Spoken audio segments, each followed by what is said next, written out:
You can.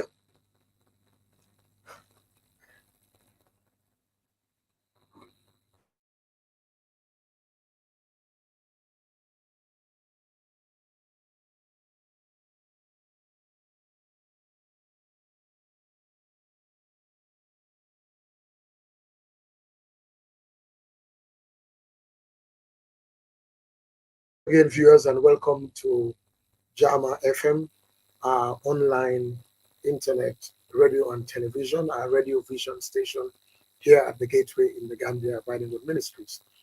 We tend to take our Saturdays as the day when we can just relax and chat with particularly Gambians and other people as well, non-Gambians, who either have achieved great things in our estimates or who are on the journey or who are starting. Either way, everybody has a story to tell. I have a story, and I'm sure you have a story. And we learn a lot from people's experiences.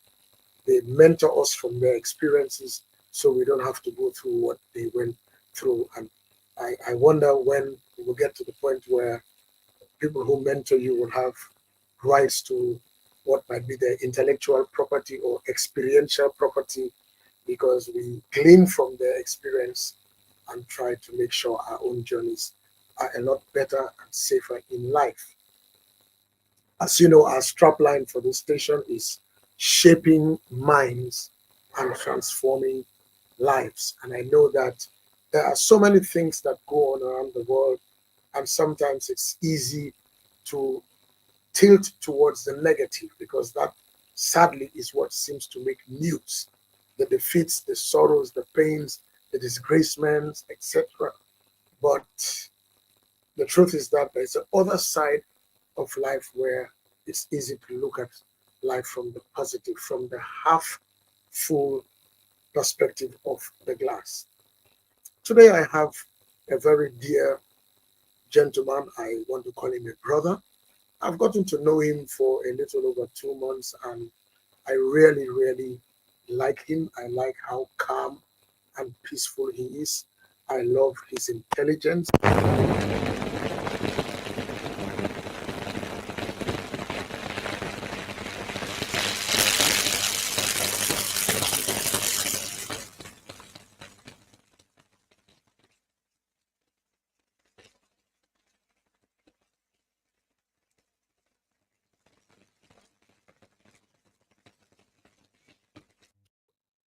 To introduce to you, ladies and gentlemen, wherever you are in the world, let me tell you, please, if you're going to get water, drink, tea, coffee, if you have medication to take, have it all by you. And I hope you have enough data, because this is a riveting story.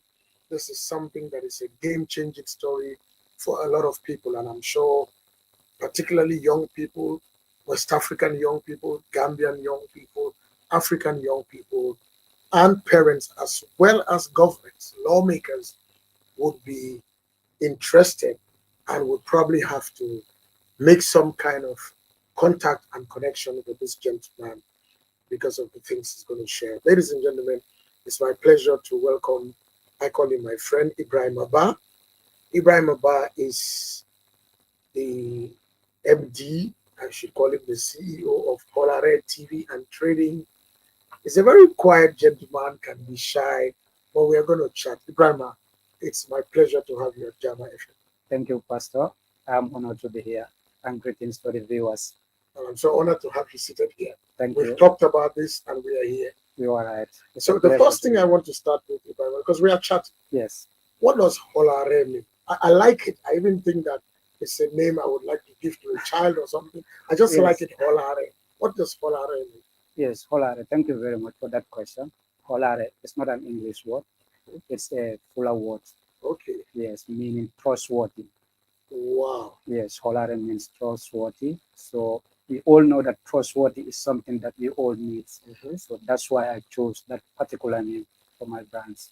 And it definitely defines you. Exactly. I have dealt with you, and I know yesterday I was asking you for something, and you said, "Can you trust me?" Yes, And exactly. then I asked you, "Should I trust you?" Should you trust me? Because in this world now, you cannot trust anybody that you Wow. met less than days, I can say.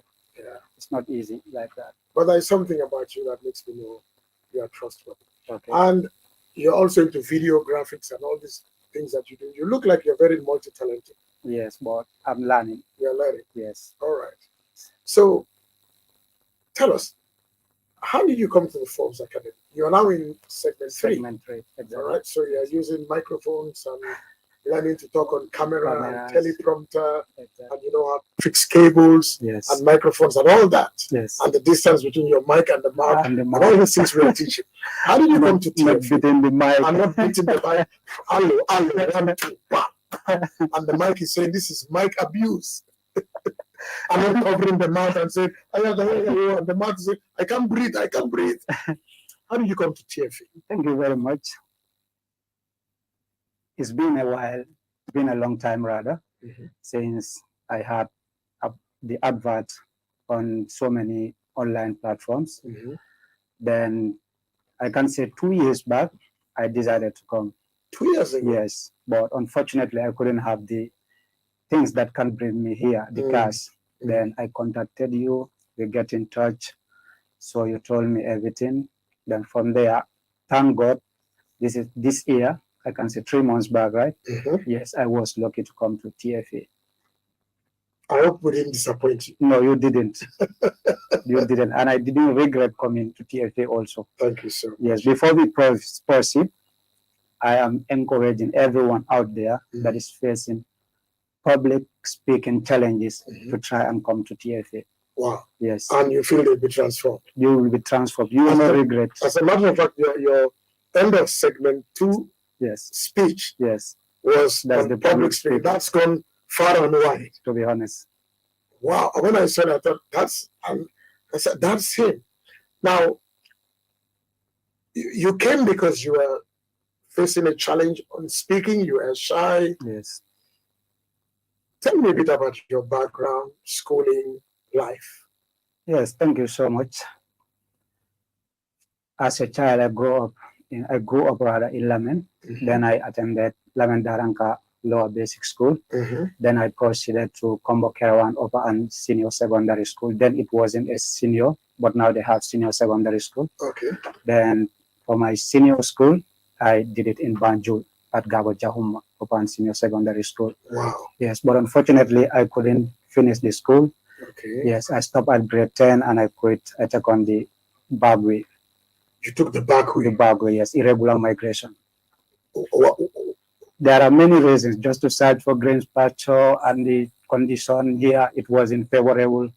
So there are many reasons why I took the journey. You were not afraid to take that journey? Then I wasn't afraid. Yes. So tell me about this journey. Well, this journey, if you are to narrate the story of the journey, because I experienced it, it's going to take us the whole night here. All right. So which we don't have. So you just want to listen. Exactly. So which year are we talking about? 2017, 2018. 2018. Yes. So you went from here? Yes. By then I was in grade 10. So after I completed grade 10, to be honest, because I was planning for the journey, then I wasn't serious about school anymore. Okay. To be honest. Though I was so good academically, wow. I tried my best. Yes. So I decided to take the journey. Before that, there are many of my friends who took the journey. We will be sitting in class. They will say, boy, my mom elik mange them. So I'll be like, yo, where are you getting the source from, the money that you are going to spend? They say, some of them said, I'm having my phone. That's what I'm going to sell and go. So, but by then I was saying, no, let me complete my education. But as time goes, you know, the influence, no, not the influence, because the way I was living and the challenges I was facing. Okay. Yeah, so I also decided I need to take a step. Then in 2018, I decided everything. I was having just $10,000 by then. Then I took a bus at Georgetown with one of my friends. We did junior school together, but senior school we separate. Yeah, so we took a bus at Georgetown with $10,000. Then we went to Mali without no paper, no documents. No. How long did it take to get there? Mali? Yeah. It's 3 days because we left here on Friday night. Then we reached at Mali on Sunday morning. Wow. Yes, but it wasn't easy, to be honest. Just Mm. from here to Mali, it wasn't easy. So when we reached to Mali, because I didn't did proper research also, because it's important when you are going to a place where you don't know, you have no idea, you have no experience, you need proper research. In TFA, we have an acronym for that. Yes. It's called due diligence. Due diligence. You must do your DD. Be prepared, be well prepared, and be very well prepared. Exactly. Right, okay. So I have this friend in Algeria.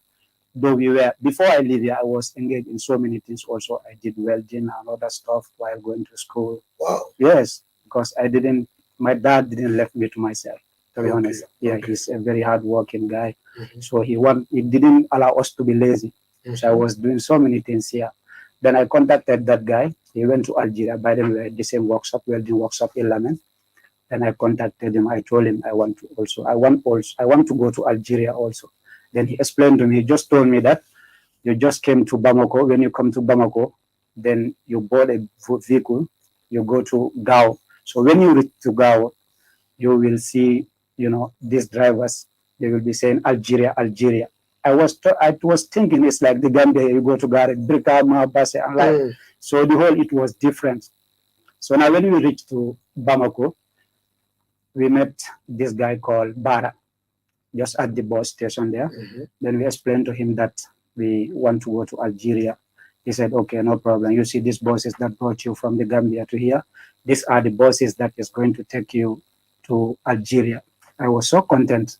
You are going to sit and belt, I was thinking you are going to sit and belt, you go. Put your seat belt on. Exactly. You put your seat belt on, you enjoy. While it wasn't that. What was it? It's different. We will reach there. So we pay him cash. He charges us each 150,000 CFA. That's where the 10,000 is written in CFA. Yes, 150 each. So we are not having that amount. So we bargain.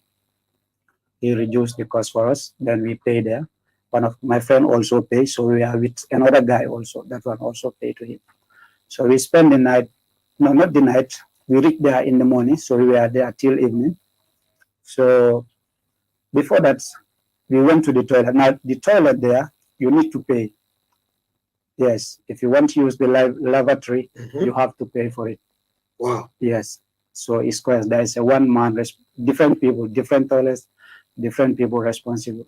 So it's depend you are going to the big toilet or small one. Wow. There is different amount. And at that point, you are not thinking, look, how many?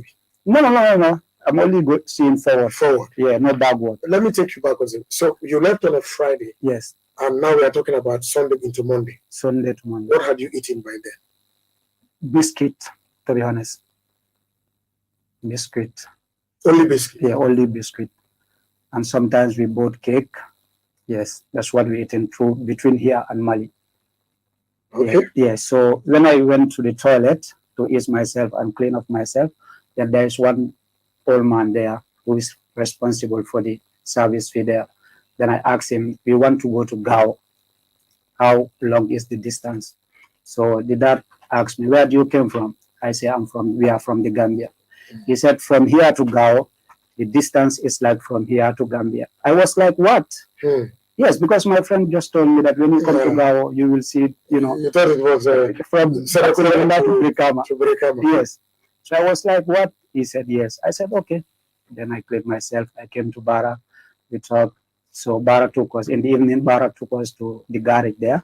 So we are going to Sevare, a place called Sevare in the region of Mopti.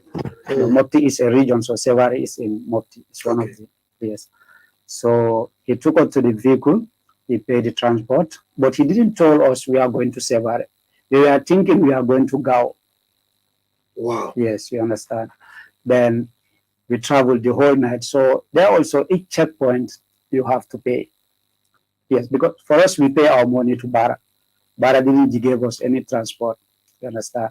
So each checkpoint, you have to pay, but we manage. Sometimes when we reach to a checkpoint, we have to manipulate, because what they did is they will come to the vehicle, they write your name. Then you all go down, you go to the post and settle them. So sometimes when they come, my name is EBRIMA, then I will write maybe Mamadou, or, just to manipulate, because I don't have money. Yeah, so when they come, I will stand on my own. They will be saying, Mamadou. I will be quiet because I don't have anything to offer. So they will call. Once they are tired, they say, everybody board. We get to the vehicle, we proceed. Then we travel the whole night, and the following day around 2 p.m., we reach in Sevari. So when we reach in Sevari, the driver came to a garage there where we should stop. That's where we should stop and communicate with Bara. But Bara didn't tell us anything about that. Then we went back to Mopti. Yes. So when we reached there, the driver parked. Then I asked the driver, we are going to Gao. So are you parking here? He said, yes. This is our ending point.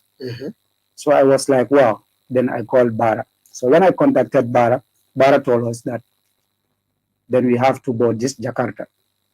You know Jakarta, right? Yeah. No, these scooters. Okay. Yeah. The scooters. In Mali, they have them as taxis. Okay, all right. Yes, in most of these friend countries. Yes. Then we bought that one, each pay 5,000 CFA. Then Bara was like on the phone, you are the only people that the vehicle is waiting to go to Gao. So we are like, we need to pay. We manage and have transport, then we pay the vehicle. We went to the Sevare garage where we supposed to drop at the first place. Then we dropped there, then we called Bara again. We explained and we said we have arrived in Sevare. He said, okay, now you have to wait. Then I have to call one of my agents. You know, this journey is agency. Yes. Right. Okay. And at every point there's money. There is money. You need to pay. But sometimes if you pay to one, they will settle each other. So it's business. We will come to that later.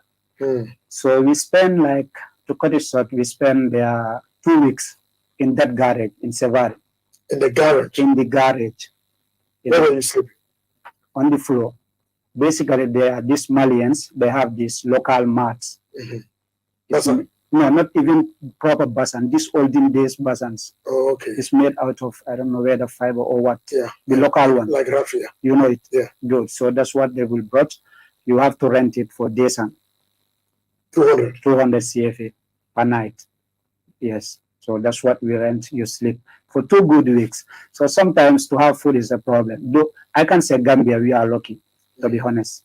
Help each other. Yeah, we are so united. Because these people, they will bring, just imagine in a garage, you are full of people, like it's a public place. So you have this serve the garage and drivers. They will bring their food. They will sit and eat in front of us without even looking at us. Not to talk about calling us. You understand? So, but you cannot go to somewhere where you are not invited. That's right. You can't join. So we manage that there 2 weeks. Sometimes what we eat is we buy this milk powder, we put it in a bottle rather. Some of milk, we put it in a bottle with sugar, we mix, then you buy your bread. Then you it's like ponce. It's like ponce, but it's not like, it's like ponce because we don't mix it. But this one you have to buy it and drink. That's how we do it. So we are there like 2 weeks. We said to ourselves that no, this is not gonna work. 2 weeks we are here, we can't hear from Bara. So we need to do something. Every day when we call Bara, what he keeps telling us that I don't want you people to go and you've been sell, because they sell people, they like human trafficking. You understand? Wow. Yes. This all happens in this journey. But after the 2 weeks, we can't take it anymore. So we decided to go back to Bamako. Imagine it's a 1 night and a half day journey. Then the transport is 8,000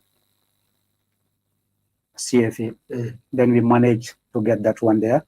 I was having my phone, I sold it. Yes. The one that you call Barawi? Yes. You sold the phone? I sold the phone. So with one of my friends, the other one wait for us there to keep our luggages. Then the other ones, we went back to Bamako. We traveled and we reached Bamako. Imagine we are going back. Yes. Yes, we reached Bamako. We reached Bamako at night around 12 a.m. So everywhere the garage was closed. Then Bara was nowhere to be found. Then we spent the night there. We went to a restaurant there and explained to them that we are migrants. You know, there you have people who have sympathy. Yes. Yes, there is one, I think Nigerian or Ghana, something like that. They bought us food. Then we managed that one that night. Then from there we wait till morning. We slept in the garage there also. Then in the morning we went to the police straight to report Bara. So when we reached to the police station, we explained to them that the whole scenario. Then they asked us to pay 5,000 CFA for them to write a complaint for us rather. They did everything. Then they called Bara. When they called Bara, Bara said the police should let us go to him. We settle the matter. Then after he will come to the police station and settle the matter again with them. So the police were like, no, we are not gonna let that happen. You have to come here. You refund these people their money, and then we can talk later. So we were there like from morning to 5 p.m. But you know, if you are influenced, sometimes if you don't have nothing, you are nothing. Yes. So at 5 p.m., the policeman, maybe I think he's the head there. Then he went to Bara also, his boss is there. He's the owner of the transport garage. Then he went there, they talk, I don't know what they talk there behind the scene. Then do you speak French, by the way? Yeah, I manage. Okay. I manage. So you could tell some of the things they were saying. Oh, no, I didn't know exactly what they talk because it's behind the scene they talk. Yes. So when they come, they told us now, okay, now what we're going to do, we settle the matter. Now you are going, Bara's boss is going to handle your case. So we went there with the police, with my friends. They said now Bara's boss is responsible for everything now. Now they gave us each 10,000 CFA for pocket money. Then he said he's going to take us back to Sevare where we left. And now he's the one responsible for our journey. Then they gave us the money. We went back to Sevare. Still now, we spend like 1 week there. Yes, every time. So this is like already 1 month or so. 1 month in Mali or plus, because we spend some other days also somewhere else. Yes. So when we reach there, then because to go to Gao is not easy. It's not just like you will take a vehicle and go. The northern part of Mali is too risky. It's too dangerous. You have the Tuaregs and the rebels. They are all there. So what they do basically is the vehicle will come like 2 weeks, 3 weeks. A vehicle will come. Then you board a vehicle. Then you go. You go to a certain point. That's where you are going to wait for an escort. So now when the bus came, we get to the bus. Then we departed to Gao. So now there's a checkpoint in Sevare also. When leaving to Sevare, I believe every migrants that pass through Mali knows about that checkpoint. Because if you are going to Timbuktu, you must pass that place. If you are going to Gao, you must pass through that place.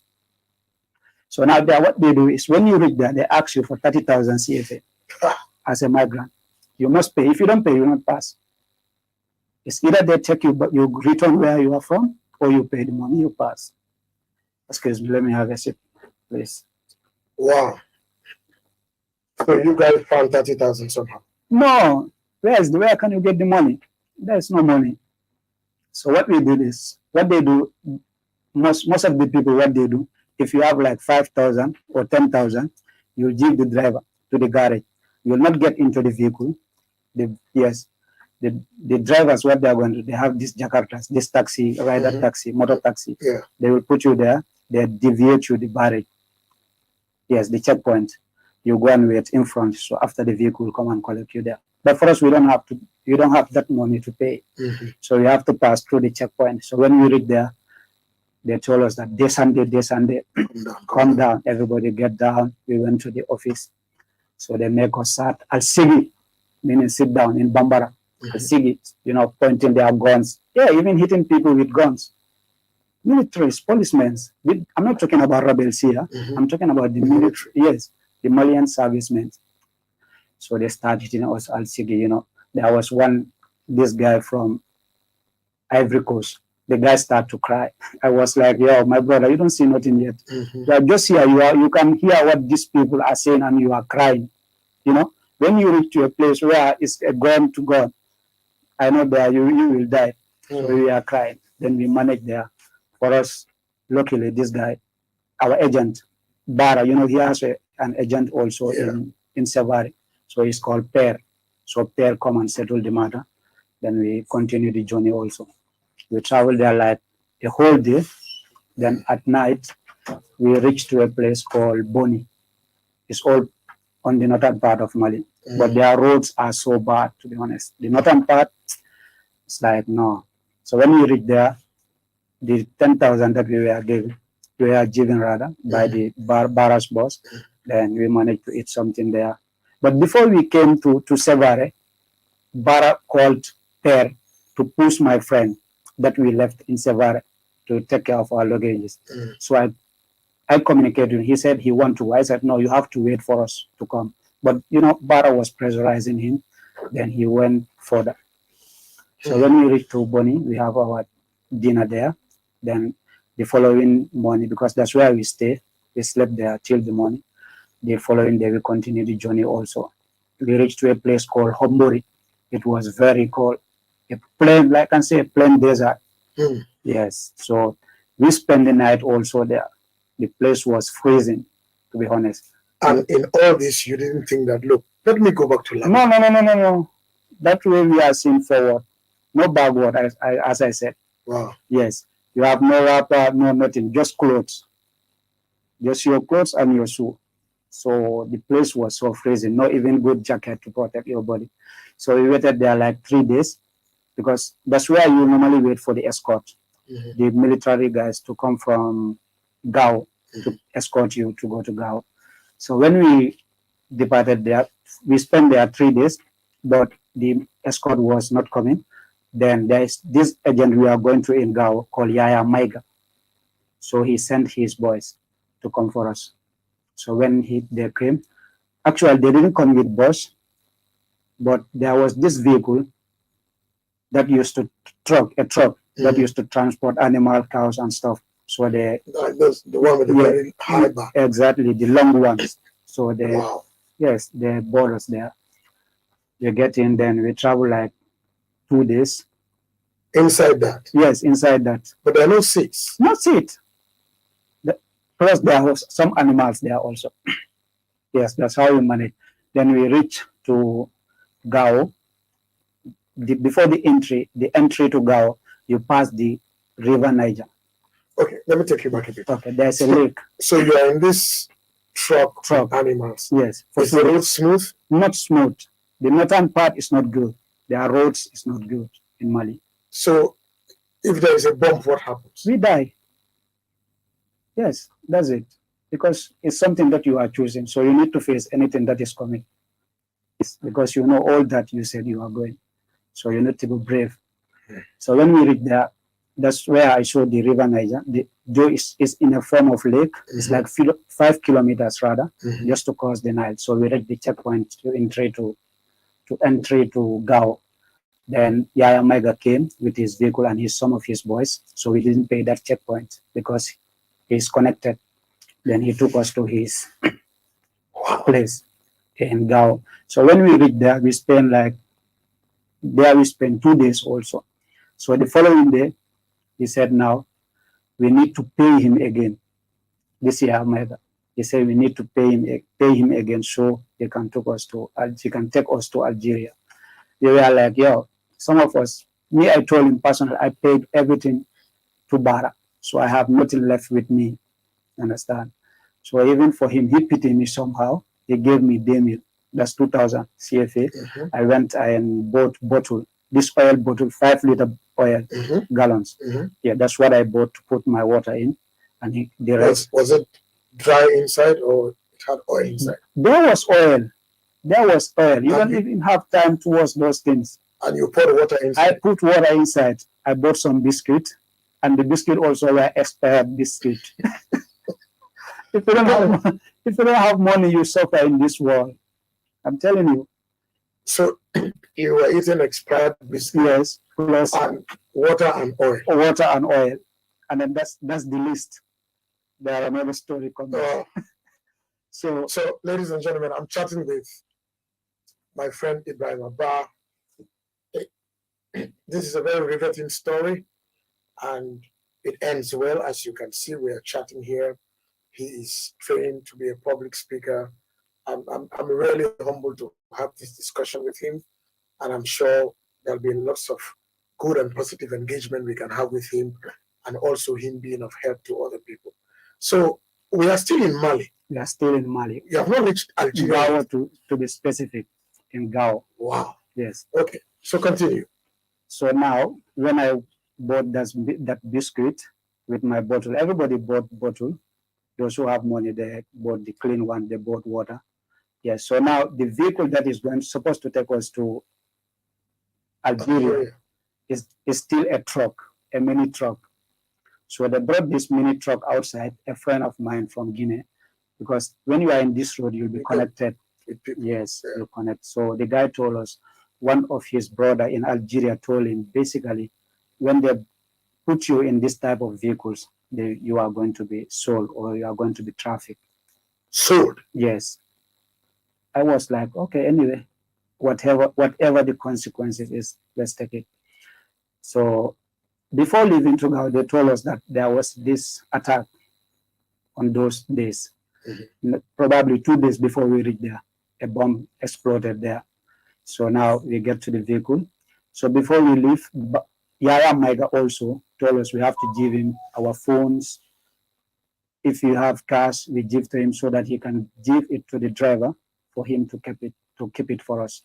Because some of the checkpoints, the Tuareg can charge and take everything from you. So we believe him. Me, I was having nothing to give him, but others gave him phones, others gave him cars, understand? So we get into the vehicle. That was Sunday, just in the evening, around 3 to 4 p.m. So we departed. We ran like 30 minutes. Everybody was like, are we in the desert? Because we know the northern is desert. Because you can't see outside. They put you in, they put a wrapper on top, so you can't see outside. So the driver ran like 30 minutes. He stopped. He started cooking. He started cooking? Cooking. He's a Rasta guy. And you were inside? We were inside. So when he started cooking, the vehicle dropped. So that's the time you also have access to get up and view the outside. So he cooked. When he finished, we ran like to... Did he give you people to eat? Yeah, he gave us some. Some. But thank God, he gave us some. So we ran till 6 p.m. also. He stopped. He said he need to observe because the Tuaregs, when they catch him, is going to be an issue for him. So we spent the nights there like till maybe around 10 p.m. because I wasn't having a watch. Yes. So we drive for a little while, then we reach to a checkpoint, the first Tuareg checkpoint. I can say a base. So when you reach there, you have to pay money also. Each checkpoint you have to pay. So there the driver settles everything. I don't know how he managed it, but he settles everything. Then we passed that checkpoint. We drove till throughout the night. So the following morning, 8 p.m., we reached 8 a.m. rather, sorry. Then we reached to another checkpoint also. So these people, they stopped the vehicle. Their head came and asked us, where are you going? We told him we are going to Algeria. So he chatted with the driver. He told us now here, basically what they do is, if you can pass here, everybody that's passed through here, you must pay 5,000 CFA. Yes, the Tuaregs. So we are like, yo, we don't have nothing. Now we asked the driver, did Yaya Maiga give you the money that some of the passengers left keep on his safe? The driver was like, no, Yaya didn't give him everything, nothing rather. So it was another story also. From 8 a.m. in the morning to the following day, 8 a.m., we spend the whole day there. We spend the night there. No food. In a plain desert, I'm saying, you have nothing to cover yourself. No good jacket, no nothing, no food. So we spend the night there till the following 8 a.m. This guy came. They realized that these people are not joking. They are not having anything with them. Yes, so the head came again. He talked to us and he said, now what we're going to do. But before that, there was this Guinean guy who was having Guinean cash with him. It was around 200,000 Guinean money, though it's not valuable. Yeah, the money, sorry to the Guinean people. Yes. So we counted that and gave it to them. We said, this is a huge money. So if you take this money, you go to Gao, you can change it. At least you let us pass. Though for them, their side, they don't see anything with us. So even they took some belts and clothes. But for him, he didn't took it by force. He wanted to buy it rather. But the owner said, no, you can't take it. So that's how we passed that checkpoint. But basically, any checkpoint that we came through, they will give us another TRADINGA to drop somewhere else. Okay. You understand? So we left there around 11. We reached to another checkpoint, I can say around 5 p.m. the same day. So that one, you were inside the vehicle, you can't see outside. Then I just heard the driver is coming back, reversing. Yes. So when I raised my head, I was somehow on the vehicle. So I raised my head. I see a big stone, I can say bigger than this house, this studio rather, to be honest. Wow. Yes. So it's like a mountain area. Yes. My interns told me that no, this place, there's something going on here. Suddenly I had someone beating the vehicle. Descend, come down, with a big pipe. When they opened this door, big pipe with this thing, how to call it, with a gun, this AK-47. They said, everybody come down, descend. We all get down with our belongings. Yeah, about how many then? I can recall we are 14. Wow. Yes, we were 14, mixed with different nationalities. Your friend was still with you? No, we were 3 that left the here. Yeah. The other one, we know each other in the vehicle through the journey. But the other one was my friend. That one has already, Bara has taken him. Okay. Yes. So it was you and the other guy? The other guy, yes. So when we get down, they start charging. Everybody, bring money, this. We say, we don't have nothing here. We don't have nothing with us here. They say, if you don't, si vous n'êtes pas levé l'argent, on va te gorger ici. Yeah, I was like, yo, mon frère, ici, on n'a pas de l'argent. Si tu veux nous gorger, ils vont nous gorger. Mais il n'y a pas de l'argent, il n'y a rien. Understand? So, yes, they start charging the ladies. Sorry for those that watching. Even the ladies, they charge. Oh, they were ladies? Yeah, they were ladies. They were ladies with us. Yes. So they sat everywhere. There was no part of the body that they left on charge. Yes. So they didn't find anything. So for me personally, they took my bag where I put my clothes. They took my bag and one of my trousers and a shirt. So they left me with the remaining clothes. So the others, they took their bags and everything that they see that is valuable to them. They took everything. So what I did is, because the bag has already gone now. So now what I did, I was having a long shirt. Yes, so I put the remaining clothes, I put it in, I tied it. I put it on my ear. Then they left. Before that, they told us there were some tombs where they buried people, graves. Graves? Yes, like 3. They told us, you see here, if you don't pay money here, this is where we are going to kill and bury you. Nothing will happen. And then they can do it, they mean it. Yeah. But luckily, God saved us. They let us pass. We drive like, I can say, 30 to 1 hour. I can't exactly recall. Our vehicle had a breakdown. After that checkpoint also, in the middle of the desert, we spent 3 good days there. 3 good days and 3 good nights. In the middle of the desert? In the middle of the desert. Cold? No food, no water. So the water that was inside that truck, it was mixed with fuel. So you have no choice. That's what we were drinking through those struggling moments. So we drank that water throughout those struggle moments. Then we were mixed with Somalians. So after spending 3 days there was the driver called Maiga. Then they brought another vehicle.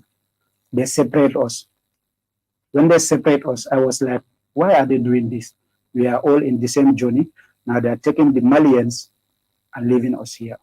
They were with some Malians, but the others, I can say they are familiar with the road, so they put them in that vehicle. Those people went. So for us, after the 3 days, another vehicle came. They put us on that vehicle. We went to Kidal. Now in the entry of Kidal, before, that place was unforgettable. The place was so cold. Wow. In the night, the desert freeze, I can say. Imagine you are inside a vehicle, metal, how cold it can be. Oh my God. But we managed. Thank God. And from there, we went to Kidal. To the entry of Kidal, there's a checkpoint. But the Tuareg that was with us explained everything to them. They knew we have nothing. They let us pass. So now when we reach inside Kidal to the leaving point of Kidal, there's another checkpoint also. The Tuareg, that one, they don't give us no mercy. They get into the vehicle, search everything. There was these gallons of oil. So he poured everything. There are people who put money in plastic. They put it inside, yes, to hide. He poured everything. He searched everything. He didn't find nothing. So where we slept, he said, if you don't pay the money, we are not going to pass. We spent the night there. I counted. We slept near graves. I counted the graves. There were 30 graveyards. Yes. You slept near the grave? Near graves. Not only that, at night you heard the sound of gunshot. Not once, not twice, countless times. So they've probably gunned down people? Yes. Kidal, we all know Kidal. I think you read it. Yes, the northern part is not safe. So we slept there in the morning when they didn't find anything with us. Still now, they didn't let us pass. So there was this guy from Ivory Coast. He tried to do this orange money. He called someone somewhere. That guy sent money for us. So that money helped us to pay that checkpoint to pass. Then once we completed that checkpoint, we get into the vehicle. Still now in the different is a truck, but different one. Yes. So we started the journey again. This bad road on the desert. The drivers, they don't mind where they pass. They just drive anyhow they want. Sometimes when the vehicle bounce, you jump. Wow. And come back and down. Yes. Your waist, oh my God. Still I have waist problem. Wow. EBRIMA. And there were women with you there? Yeah, there was women with us. So we drive the whole half day there because it was on Friday. Then we reach to the border between Algeria and Mali. They call it border, but it's not, I can say it's not a border, but it's a border called Talamta. That's the border. So when we reached there, it was nearly time to Juma prayer. Then we reach there, we find some Malians. Though we have the head of our voyage, is a Malian guy called Ruzo. So this one will be facilitating every checkpoint. He's the one communicating with Yaya Maiga in Gao. So when we reach there, we went to his Malian friends. He explained to them that we need food. We don't have anything with us. So because basically they said this truck garage. That's where when they left Mali, that's where they parked. So they gave us macaroni and spaghetti with some oils to cook. We didn't have water to clean because we were all our body was dusty. 3 days traveling. So we get that when we were preparing that, then another guy came, this Tuareg guy came from Timiyawi. Timiyawi also is a village, the first village in Algeria. So when he reached, he said, "C'est vous le passager de Yaya Maiga on the way?" We said, "Yes, we are the passengers of Yaya Maiga." Yes. So he said he sent me to come and collect you guys to take you to where you have to go. We said, okay, but we told him we are prepared and we are hungry. 3 days we didn't eat. More than that, we didn't eat. So he said, no, that's not the problem. On nalo prepare laba. When you reach there, you will eat. We are like, okay. We left everything. We are cooking, so we left it there. Are you serious? Yeah, I'm serious. Super serious. So we left everything there. I don't know, I will wait for that food. I wouldn't join that vehicle, but other unknowns have never been known. Yes, so we get to the vehicle, is this like set plus, just like this Pajero 4-wheel. Yeah, so we get there, 14 of us. No, we were minus because we separated. Yeah. Yes, when they separate us at the other place. So I can't recall we were how many there. Then we get to the vehicle. We were going, the truck driver that brought us was in front of us. So we went to a certain point, he took another turn. So the driver that was carrying us, the Tuaregs, took another turn. So I was like, why? This one take another turn, this one take another turn. I was feeling suspicious. Then when I look at the driver, I see him, not feeling comfortable, watching left, right. I was body language. Yes. Tell me, no, something is wrong here. the whole he was trying to deviate the checkpoint on the road, or he was scared for him not to meet with the Algerian service constablement. So we went there. We drove like 30 minutes. It's not far. Talamtan Tiniari. It's not far. So we drove like 10 minutes. Then we reached to I can say a compound, fully fenced, with 3 houses inside, small houses. Yes. So when we reached there, we stopped at the gate. He said, "Day Sunday," meaning get down. So with first, we met some guards at the gate. So when they said, "Day Sunday," we started collecting our bags. The guy said, "No, leave it there. They will bring it for you." They opened the door. We all get down, and they push us inside. So when I get in, I was like, this is what I was running for. This is what I was praying not to happen. But God has it the other way around. Then we get in. We see this place was fully loaded with migrants. They were all kidnapped, I can say. They were all sold in that place. So we had to join the market. So at that point, you had been sold? Yes, I was sold. We were sold, not only me, with all the people that I came with. So we get in there. Unfortunately, I met my friend also there. That guy? That guy. I met him. When I reached, he welcomed me. Boy, This is it? Yeah, this is it.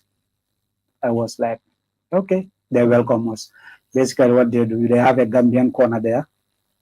Yes, because the one who came before you, he knows something more than you in that place. So they have a Gambian corner.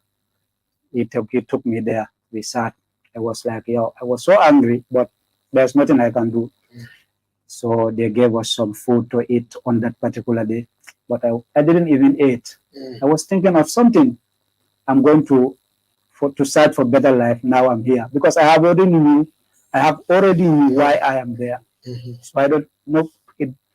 Nobody need to explain to me. But he explained to me also. I said, it's all right. Then we relaxed for like 30 minutes. They call us inside. They said, now, we want to tell you why you are brought here.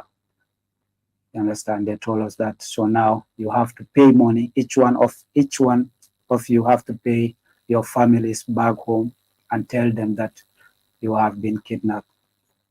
Yes, you have to pay money before you leave here. So for me, I was like, I can't understand Bambara. I can't understand French. I fully understand what they meant, but I was trying to play games. I was trying to be smart, but those people are smarter than me. So when I said I don't understand what they said, they called this boy from Sukuta called Mos. Now he's in Spain, luckily. They called him. He said, come and explain to this guy what's the problem. Mos told me. I told him, Mos, he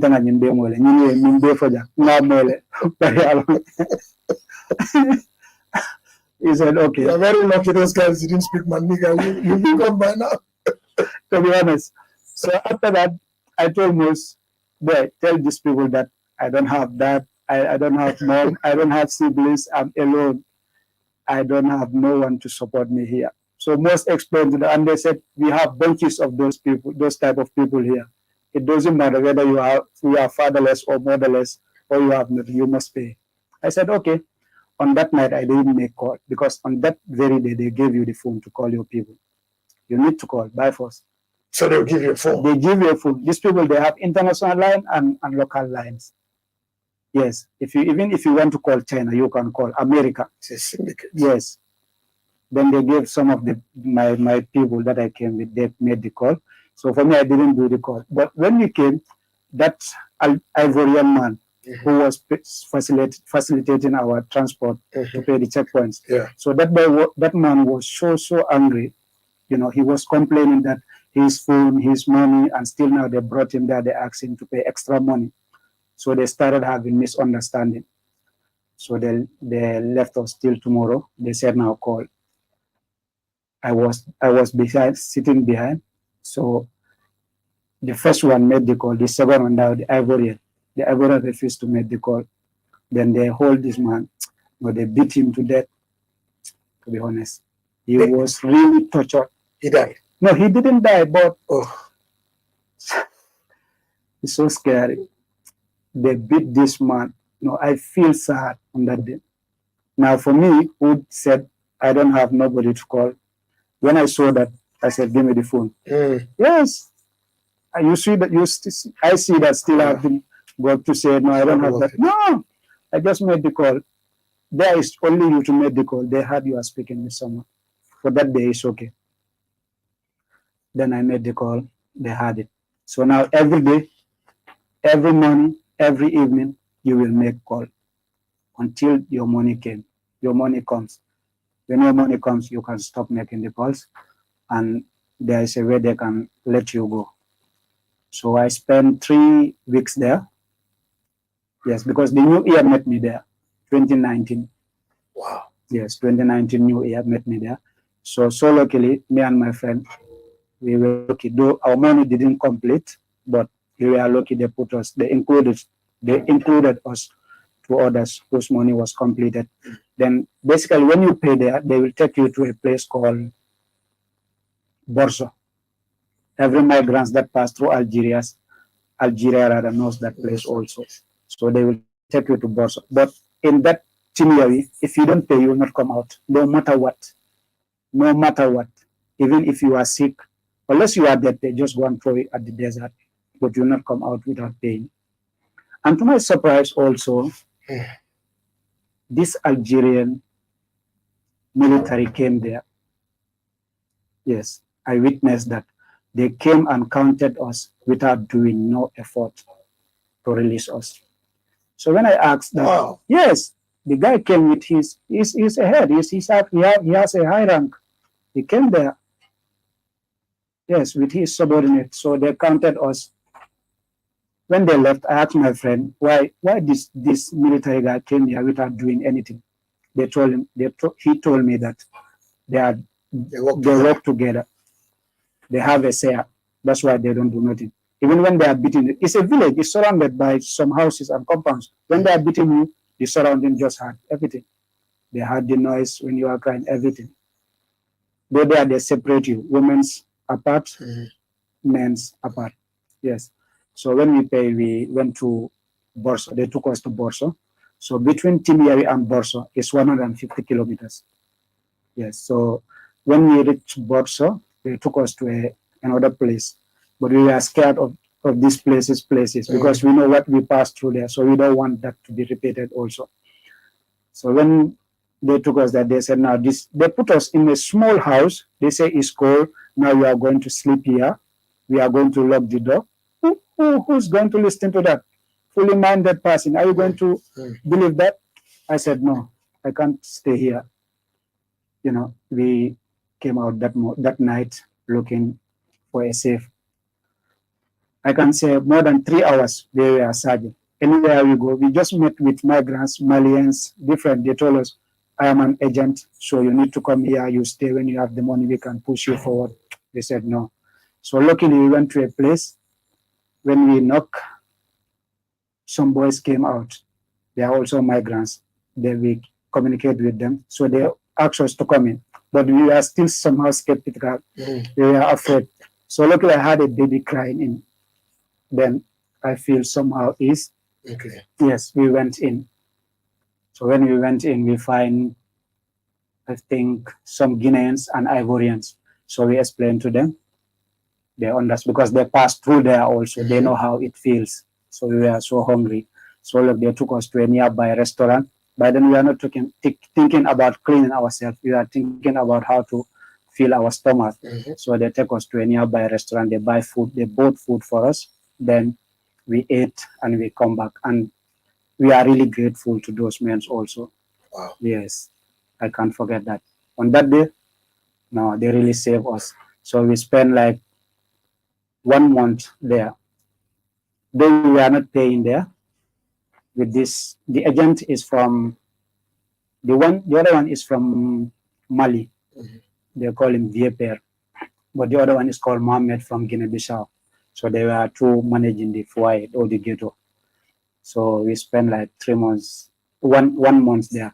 January. Algeria is so cold that moment.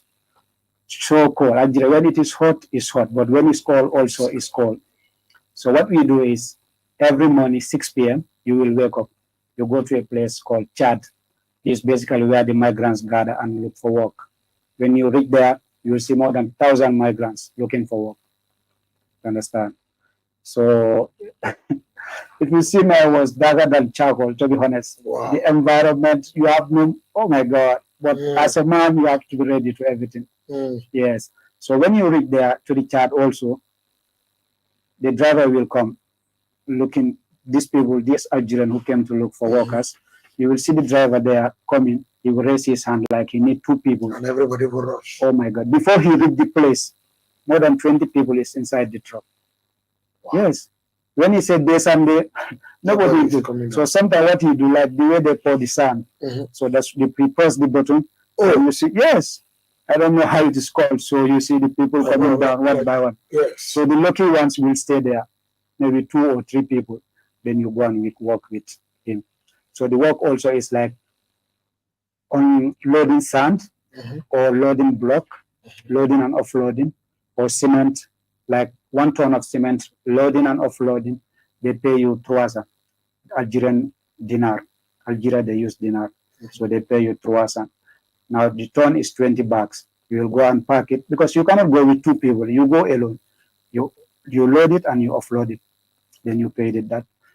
So that's how we manage to stay there. And when they go, sometimes they can take you like 5 kilometers.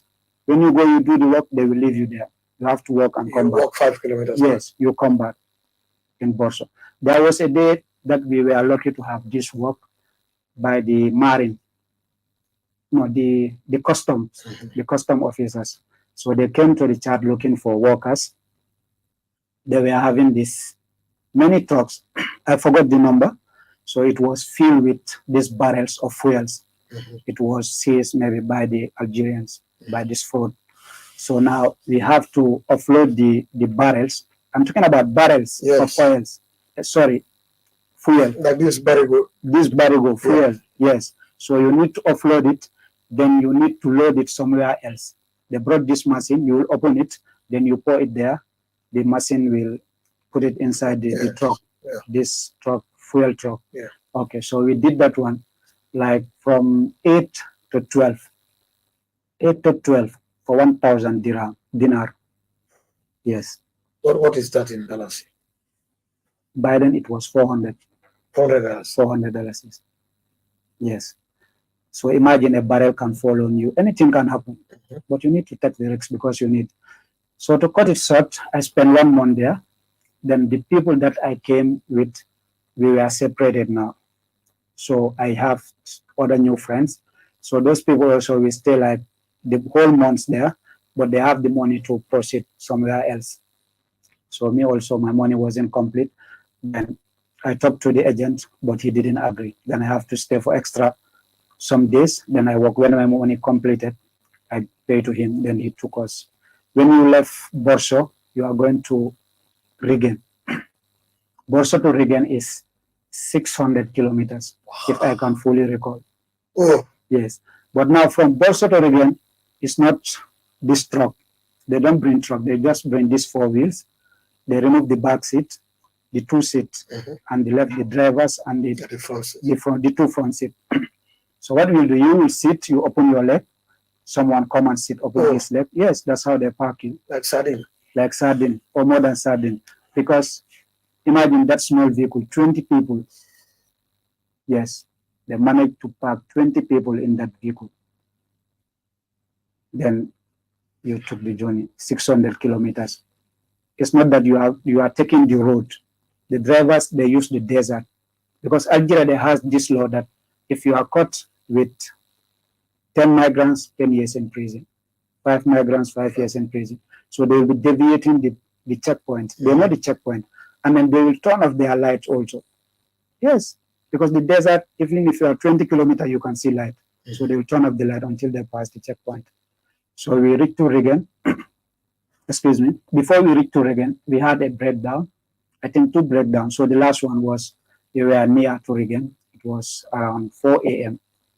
So the driver was trying to fix the problem. I was having a biscuit here and a bottle of juice that I bought in Borso. I tried to drink, but I couldn't. My hands were shaking, cold. Oh my God. And then even in that vehicle also, there was no glass. The behind glass, The ground that was there. Yes. So air and said ID, oh my God, it was a big deal. So now we reach to we are so lucky. Basically what they do, they will drop you in the desert, some of them, some of the drivers. But we are lucky. We went until we saw the signboard. He told us here to Regan is 10 kilometers. He dropped us there. Then now we have to walk and go to Regan. Now when we reached to Regan, no, it was another day also in the morning, because we were trying to hide from the police. Because in Algeria, when you see police, you run, because you feel like they will catch you and deport you, because they are known for that. All migrants know them for that. So my hands were swelling, my legs, my face, everything. I can't hold nothing. Even to pull my trouser, I can't. Yes. So that's the place where I know that I regretted the journey. Yeah, I said to myself, had I known, I will stay at home and complete my schooling and do something else. So this would be like mid-2019 or 2019. It's 2019. Yes. But luckily we went to Regan. Then you need to buy a taxi mafia. Because Algeria, as a migrant, you don't join vehicle with their citizens. Yeah. So you have to buy taxi mafia. You pay extra money also so that they can deviate you the barrage, the checkpoints, you go where you're supposed to go. So when we reached, we were going to Adrat. After Regan, you have Adrat. So when we reached Adrat, we went to Adrat, a place called Beniscote, Dezem Pharmacy. So that's where most of these migrants, that's where they stay in Adrat. So we went there, I spent there like 2 weeks. I met some of my friends that left me in Borso. I met them there. So we are living together. So we spent there like 2 weeks. Me, I spent 2 weeks going to work. Even in the church, sometimes in Adra, you go to work, the police came. They can come there and drive you. Or if you are caught, you can be sent back to Niger. Yes. So we were there. After I have my transport, we paid our transport. Seven of us, we were put in a small taxi, just our normal taxi here, to go to a place called Bissar. Now that journey is more than 500 kilometers. Yes, from Adrat to Bissar. So all that, the driver has to deviate checkpoints, the desert, they run through only night. So when the day breaks, they have to stop, or when he knows there's a nearby checkpoint, he will drop you, then you take how to call it, to deviate the checkpoint. So you go through the desert. Yes, you will go through. And now that desert also, you can get lost there. Because in the desert, you can go to a certain place, you will not know where you are going. You don't know whether you are facing east, west, north, south, you have no idea. Understand? So many people get lost through that. Sometimes you can walk like 10 kilometers just to deviate. Sometimes 15 kilometers, some people get lost. So we deviate the barrack, the checkpoint, then we reach to Bissar. So before Bissar, there's this place called Abdallah, I think, if I can recall the name. So it's there we pay 150 dirham to go to Bissar. So when we reach to Bissar, we call a guy called Balde. We went to his fuai. That's where the migrant stays. So every agent you have to pay. So when you reach, you have to pay your entry fee. Yeah, you have to entry fee before you enter. Yes. If you don't pay, you're not gonna enter. You have to stay outside. So we paid that one. I think I spent in Bissar like 3 days, 3 to 4 days rather. I can't recall exactly. Then it's now we wanted to go to Oran, from Bissar to Oran, because that agent was charging 14,000 dinar, to go to Oran. But I wasn't having that amount of money with me. And since I came there, I only have one work. I work once. They pay me 150,000. Yes. No, not what, my bad. 15,000. 15,000. Yes, a day. So you need to feed, you need to pay foyer. So I was like, I can't afford to pay this to go to Oran. So what I did is I had them saying that here you can, if you are smart or you are lucky, you can go by train. Yes, so I went to outside at the road. Then I I had a taxi. I gave him the money. I told him that I want a train ticket. So he went there and bought the ticket for me. When he bought it, he bring it. So I was supposed to leave at 8 p.m. So 8 p.m., I just left the foyer without telling nobody, with the people that I came with. But those boys also, they wanted to go by train, but they don't want us to go together. I don't know the reason. I said, okay, anyway, this journey is a one-man soldier. Yeah. I came alone, so no Lord that. If I don't meet you there, you will meet me there. If you don't meet me there, I will meet you there. Yeah, that's the belief I have. I went to the train station. I was like, yo, holding my bag. Tears matanga become tanga with them. Cool. Yeah, because and just to manipulate also, because if they catch you, they will take you back. Yeah, the police. So I managed and entered the train. Then I sat where the Algerians were sitting. Yes. So I didn't hide. So the bus that I was going with, they came there, the police chased them. So they met with these Algerian boys. They said now they can help them. You have to pay us. We help you. So they took them to the last end of the train where nobody ever sit there. So they leave them there. So I went and sit. So the police came and checked everything. I was sitting. When I could figure but I will sit like as I'm an Algerian because they have black people. Though I didn't look like them, but thank God. When I reached to Oran, it was around 4 a.m. The place was so cold. Then I was having a number. This guy called Kutubo. He's a Gambian. I have his number from the foyer, from Balde's foyer. Then I called him. I gave the number to the taxi driver that I want to go to somewhere, so speak with him. So they talked. The driver told me that, yeah, you have to pay 3,000 dinar. But I wasn't having that. I was like, you see, there's the mil dinar, Selma. So the driver told me, no, here are the checkpoints. The place is risky. When the police catch you, prison, these people, they can't even speak good French, some of them. So I was like, okay, now please leave it to 1,000. He said, okay. So what this driver did, he know the place. We are going to Marseille Rouge. Yes, it was very near to the train garage, but I never knew. So the driver just started rotating me. He passed once. When he came back again, I said to myself, but I passed this place. The driver moved. He came back again. The third times, he dropped me there. I was like, but we passed here 2 times. Yes. But when we reached there, he called the driver for me. He called Kutubo. Now Kutubo said I should wait for him here. Then I waited there for some while. Then he came with his boy while he was going to Fajr prayer. It was around 5 a.m. then. Then me and his boy, we went to the foyer. So when I went there, I slept. I met some Gambians. It's a Gambian team, so I met the boys. We chat. They gave me food. I ate. Then I slept. When I slept, Kutubo came back because when I told Kutubo I came with other two boys, but I don't know whether they have succeeded to come or not. So Kutubo said, okay, because I told that Kutubo, then Kutubo, while coming from the mosque, he met with the boys. They were looking for a refuge.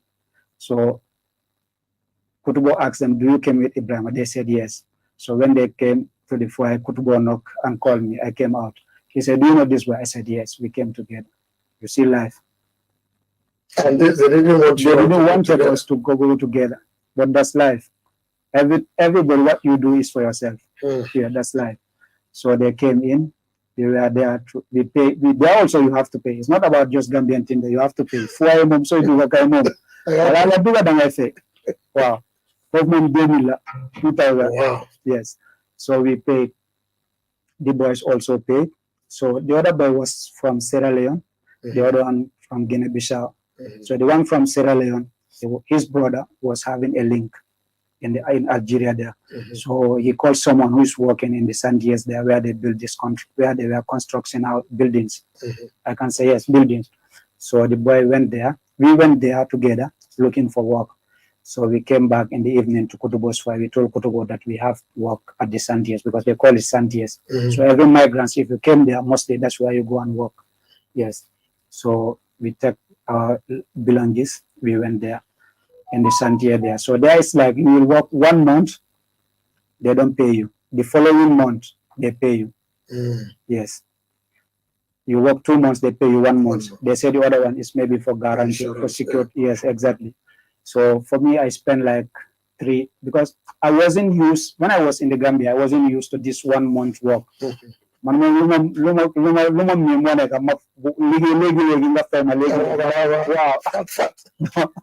1 month they would use my help. So I was lucky to have painting work. Yes. So before that I was in a restaurant there at the Santia there. Then have you painted before? Come again? Have you painted before? Pastor, in this journey you don't say you can do it. Anything that comes, just take it. And except painting this metal doors and yes, because I was doing welding. That's the painting I know. So when I came to the restaurant there, the Santi has a restaurant. Then I was there. Then 2 boys came, one from Bundu, one from Sukuda. Yeah, there are 2 good brothers, Sabarang and Dukes. So they came there, I had them speaking Mandinka. I called them, I explained my story to them. They said, okay, no problem. Come, we have Gambian fire down there. You don't pay, you just sleep after work. You go to work and you come back. I said, okay. I went, I took my bag. I told my boss that I'm going to the Gambian people. So I went there, I stayed and they helped me to find job. So I was lucky to get this painting job, but as a assistant, maneuver. In French, they call it maneuver. So there is 2 months they will pay you. Sorry, excuse me, 1 week. You pay like, you work like from Monday to Thursday, they pay you. Yes, because in Algeria, Friday is public holiday. They don't work, just like Sundays. So when you work 5 days or 6 days, they pay you. I worked there like three months. Then I planned the journey to move to Morocco. So now to go to Morocco also is another story because there's not like you are going to get into vehicle to go. Morocco, you have to work. So what they charge is 150 euros by them. That's for your. There's this guy called guide. They call him guide in French. He's the one showing you the road. So you have to pay him that. They charge in dollars, not dirham. So when you pay that, then you start the journey. We took vehicle in Oran. Sorry, not vehicle, excuse me. We took the train to Magania. So Magania, that's the end.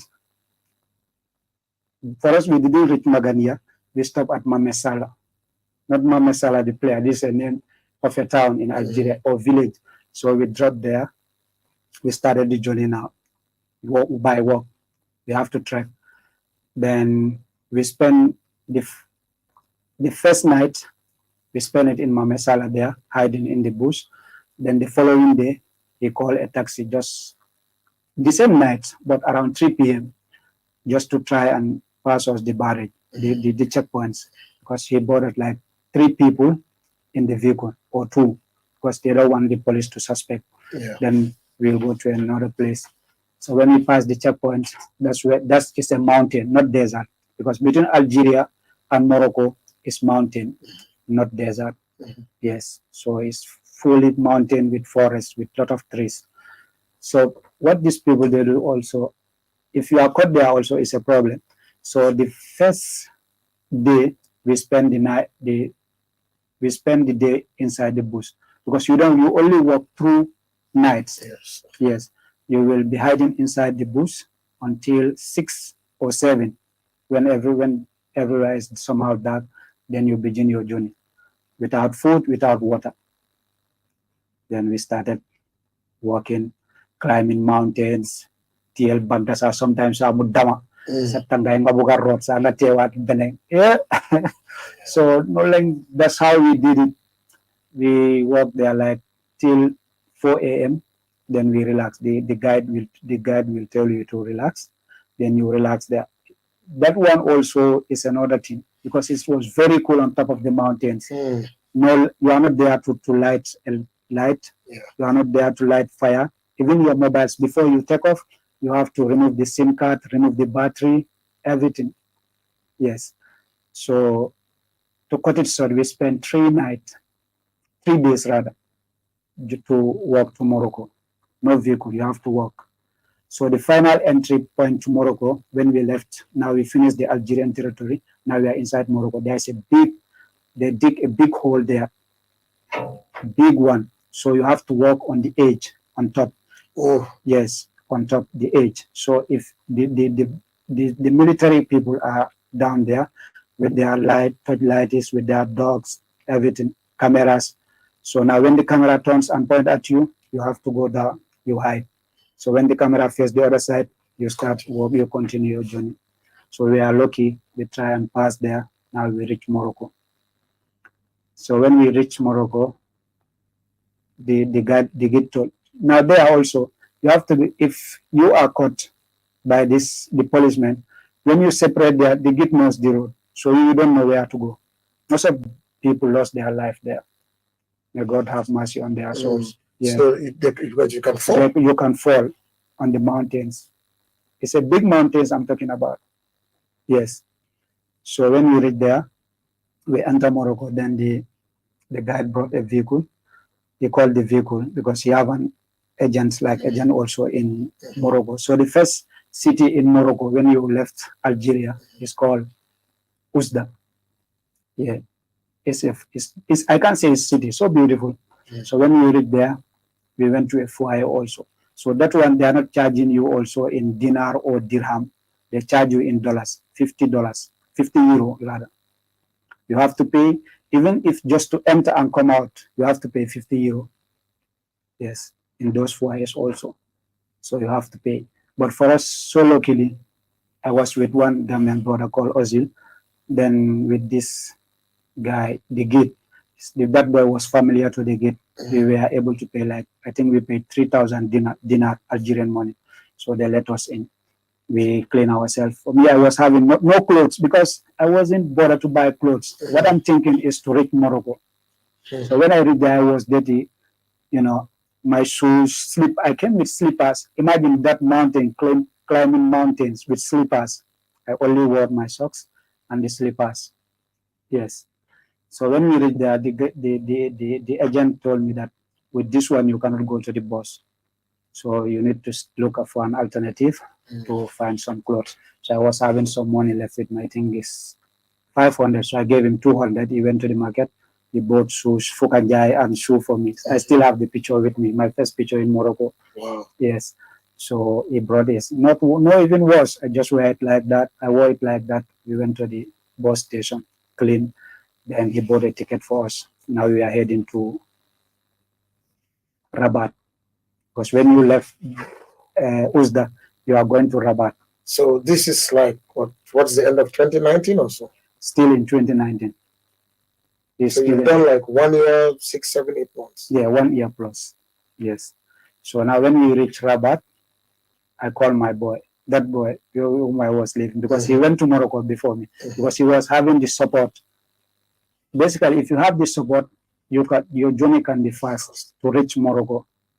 But there are people, but to cross there, I think it's luck plus support. Yes. So when I read there, I called him, boy, so he explained the driver where I should drop. Then I went to Takadum. So Takadum, basically in Rabat, that's where the migrants stays. It's a migrants with these Arabs. Sengani, Yude, Joge, Syria, you know, refugee, and they pop. So he came to the taxi garage and waited for me there. I came. Them see left in from Decca. So for non come Gambian till more for tamit ak lefin. So many more facilitate affair with. Thanks for that make way. Is now in Liberia. Yeah, that's my friend. So man mom fema more facilitate road because first time basically so me si boy fanga fe balanga duga. Wow, man dama lucky for more facilitate road. So man nega pa to them it's my first job in Morocco. That was 2 weeks contract. We went to a city called Busnika in Morocco, just around Casablanca. Then we spent 2 weeks there. I'm new 1,900 dirham. Algeria, Morocco, they use dirham, Algeria dinar. So with that, the contract with Delosina. So that's where the struggle begins also. No work. So what we do is you go and buy your ballet, broom. Yes. Yes. So broom being also legal. Dangay dem nga ballet comme bunti neri nit You sweep the environment, Yeah. they pay you. And that one also is not, before that, you have a Johnson, like this premises, you have two Johnson, you look for a very busy place, you sweep. You can sweep, look good at it, then you stand there. When you stand there, Kurambarek, in a Jola coins, in a Lahol. Some people bring their trash and give you without giving you money. You are not there to complain. So no long that then you just need takadu mom kai fee, do they want am dara. Because if you don't pay also there, you will not stay there. Not be amuli and one. Then go for halis na stay. So for you, they will kick you out. Sorry for the word. Yes. So no long can you just no. One day I was at my sweeping point. Then I swept. Then mangita was buri ballet. Had a bunda just I can say less than 5 years. This kid came, he spit on me. Oh, to be honest, I was like, spat on you. Yeah, he spat on me. Hale bunda. Neku spit bunda tamide. Oh. I was like, yeah, well, be patient. So I wasn't patient, but because if you touch that kid, you are in a big trouble. Yeah. I manage myself, my bag on them. So like no let me get phone on you, they are no work. So like what we do is we go to people's houses. We go to the big cities like Timara, you know. These big cities, they have big cities where they have rich people. So you go there, you ring the bell of the compound. When there will be in school, who is it? You say Ana Monami, because Monami, that the Moroccans they call blacks Monami. You say, yeah, my friend. So what do you want? Fisabilillah. You are looking for fisabilillah. Some of them complain, some of them come out and give you. But though sometimes we go with brooms. If you have dirty on your on your premises, we can clean it. Then you pay us. Some of them pay, some of them don't pay. Some of them also can give you fisabilillah, as you mentioned. But some of them, to be honest, Moroccan people are so nice. They are not like the Algerians because they are so patient. In Algeria, you can't stay with Algerian in the same house or in the same building. Never. As an irregular migrant. I don't know for those who went there to study or work, and I have no idea of that. But for Morocco, you can stay with them, you can mingle with them, the same vehicle, you know. But the others, so they will come and give you something. So that's why I stay there. I manage to have, because some of them I try to gather. I don't spend anyhow because I know the reason why I'm there and I know where I am going to. Yes. So Manega on the I think 2019 November, I can recall. So that was my first attempt. So because in Algeria, in Morocco, they charge you $3,000 to make you cross to Spain. Wow. $3,000 or euro. Some 4,000. Yes. Where are you going to get that money from? No, me, I'm on the they have something called Rame and Grand Conva. So the Grand Conva is still a boat, this plastic boat that they put air in. Yeah. So that with machine, with engine, that one is the Grand Conva. It makes no difference. So the Rame is a plastic boat also. They put air, but that one is paddles. Jipala. Wow, because Morocco same distance, sometimes you have 14 kilometers. So you buy bubble and elephant. So thanks to this brother called Baichao, he's in Morocco, he's a Gambian, but he has been living to Morocco. Because for me, no matter what people talk about you, if you do good to me, I will show gratitude. Yeah, that's my over Japale for Vunon. Shout out to you, bro, Baichao. So non la lefine after money come Gambian si, them trying and util Halis New Dagale. Because non the farm lefin things for Yagana since 2003. Wow, so then you joke to it. Man, how many 1,000 lago Johns out. So he feel me. He include every converse to America. So bone for non lama included Mojanda Bagasi. Then we went to Tetuan. So you never phone on them si ala bi fega mo Jana Bagasi yep. Sojas be Jandana engine be you them si ala bi. Come into English a bit. Excuse me for that. Yes. Then we bought the engine and the boat, this plastic boat. We went there, we filled the air, everything. Then we fixed everything. We spent the night there in the bush. Yes, very cold. In Tetuan, Casiago, you can Google. It's very close to Spain, Ceuta. So we spent the night there in the bush. So around 6 a.m., he wanted to cancel the trip because it was, the day has break already. So he wanted to, we said, no, we have to go. So now that place where we came to attempt to cross, it was the place where is the border between Morocco and Spain. So there's police there. There's police because Morocco is the only African country that share both land with Europe. Yeah. That's Melilla and Ceuta. So we came there. Going down to because the first said Bepare. So we pack everything in the bush. I think I know how this ends. Yes.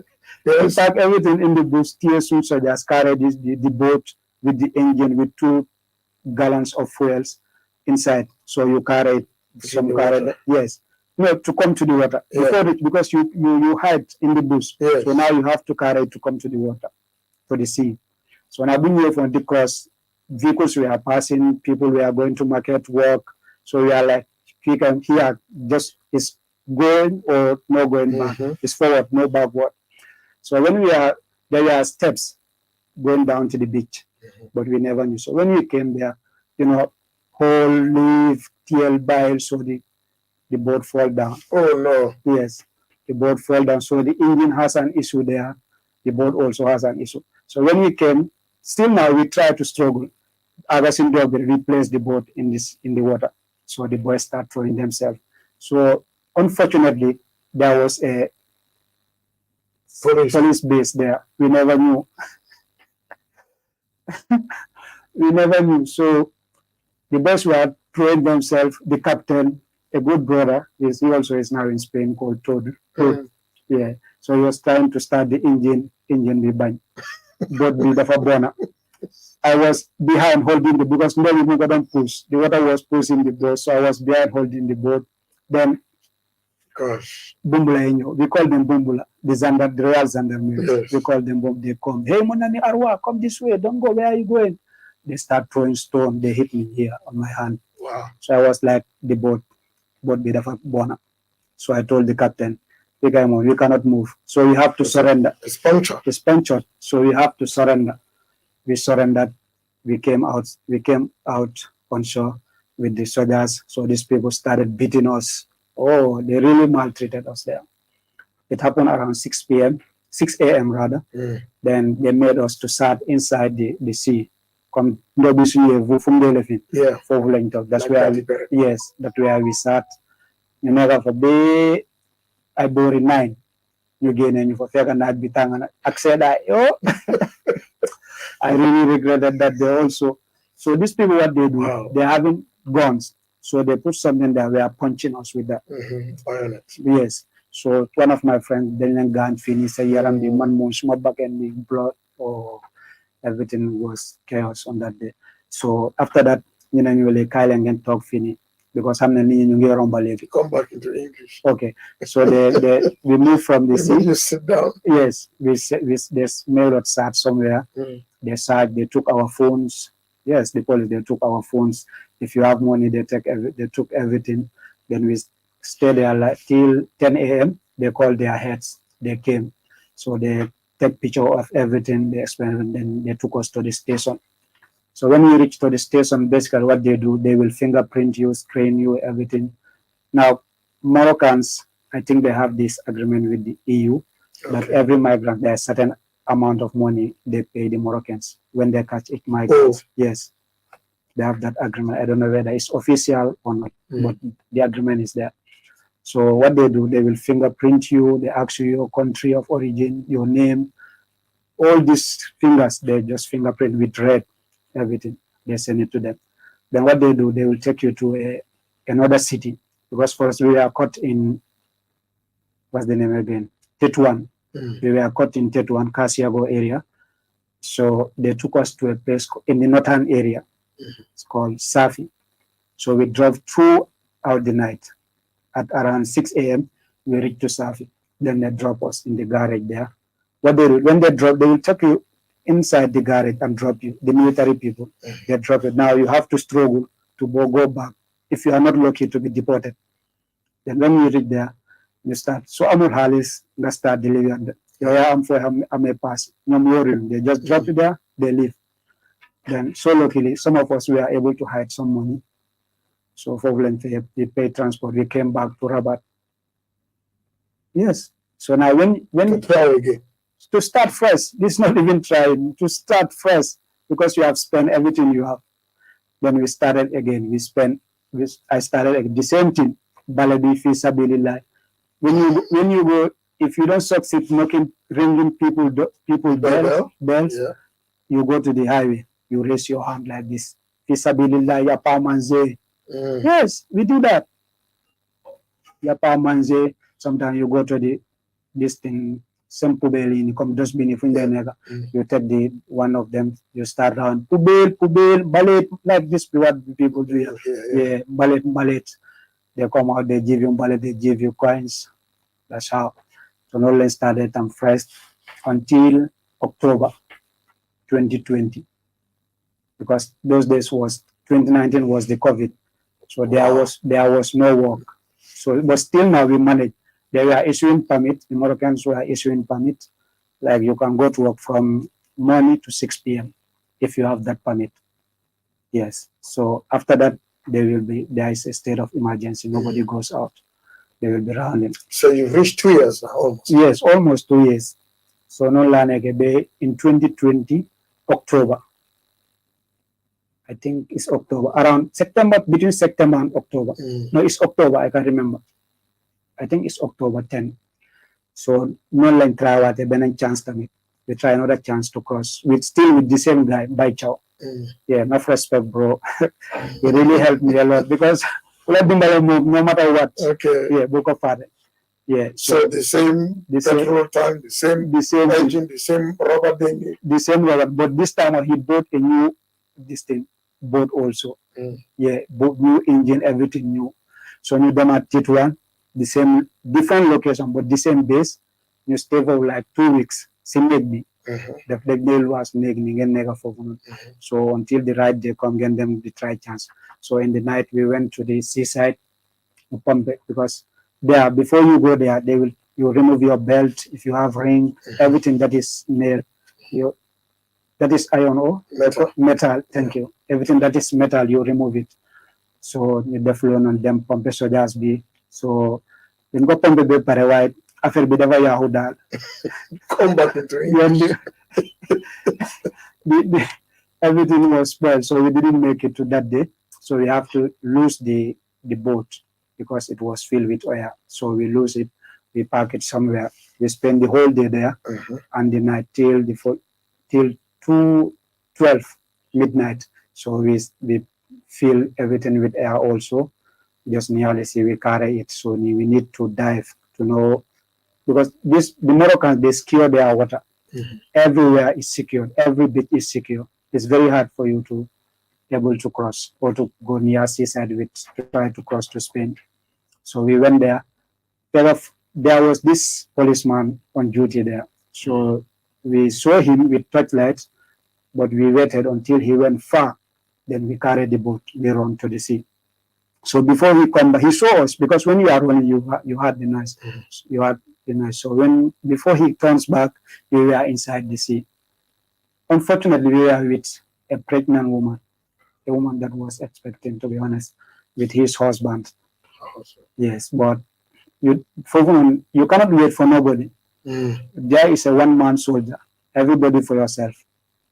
So we went there.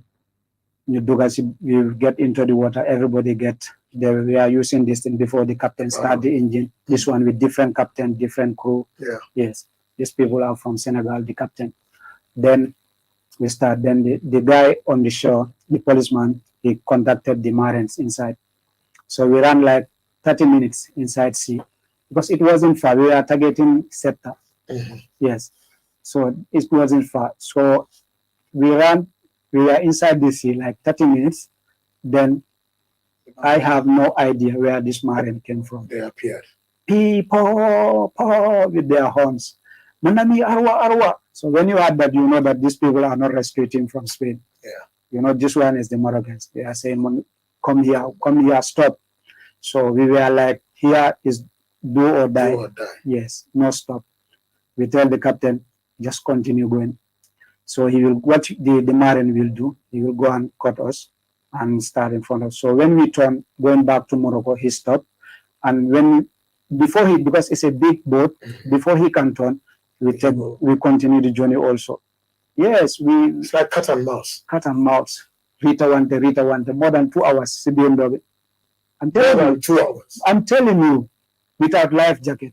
And what these people do is, I can confidently say that most of the boat that capsized in water, some of them are caused by these Marines. Yes, because what they were, based on my experience, what I saw on that day, they were mixing the water. Yes,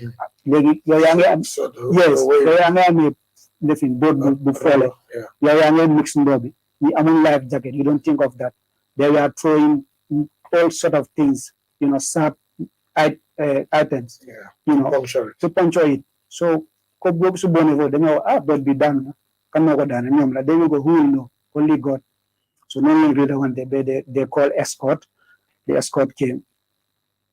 That one is in front, we are in the middle, the other one is behind. So, we have to surrender also. We surrendered. They get us inside their Marine boat. We were beaten so seriously on that day. Very cold. Even the pregnant woman and the hospital. No, we left that one on the shore. That one we are not able to come. Oh, they were not to run fast. We left, as I told you, this is a one man story. Everybody for yourself. Yes. So go before flying go by. So we get into the big boat, into the Marine boat. They punch out that small boat. They connect it. Yes. Then put me over it for evidence. So we are beaten inside that boat that night, very seriously. Some of us were handcuffed just to know who is the captain. Because that city is the palace of the former king, Mohammed Seng. Yes. So they told us, if you want to go to Spain, go to Layun, Tangier, and the others. But here is very secure. He said on that day there was 5 Marines inside the boat.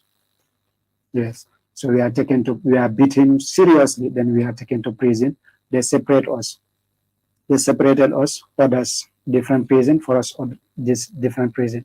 So in that prison, we spent like 3 days there. Though they brought food, nobody ate. When they brought food, we said we want to starve ourselves. So nobody ate the food. We were there like 3 days. Then they came.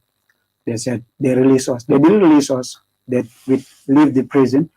Then we were at fingerprint. Everybody was asked where your country of origin. For me personally, I was like, I need to go back home because the suffering was too much for me, on me rather. Yes. So I was happily, if I have the chance, I would come back home.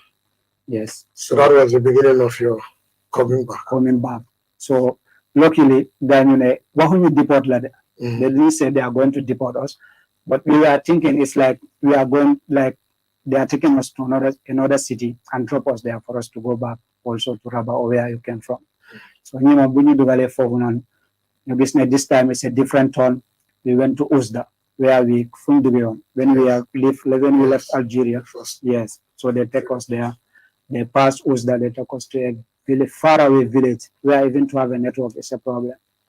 Though we were with our phones. Those people, they didn't take our phones. Okay, they gave them back to you? No, for them, they didn't take it. Okay. Those who take the phones are those who at the seaside before they are boys. But when you reach to the station in Morocco, it's basically they don't take your phones. Okay. Yes.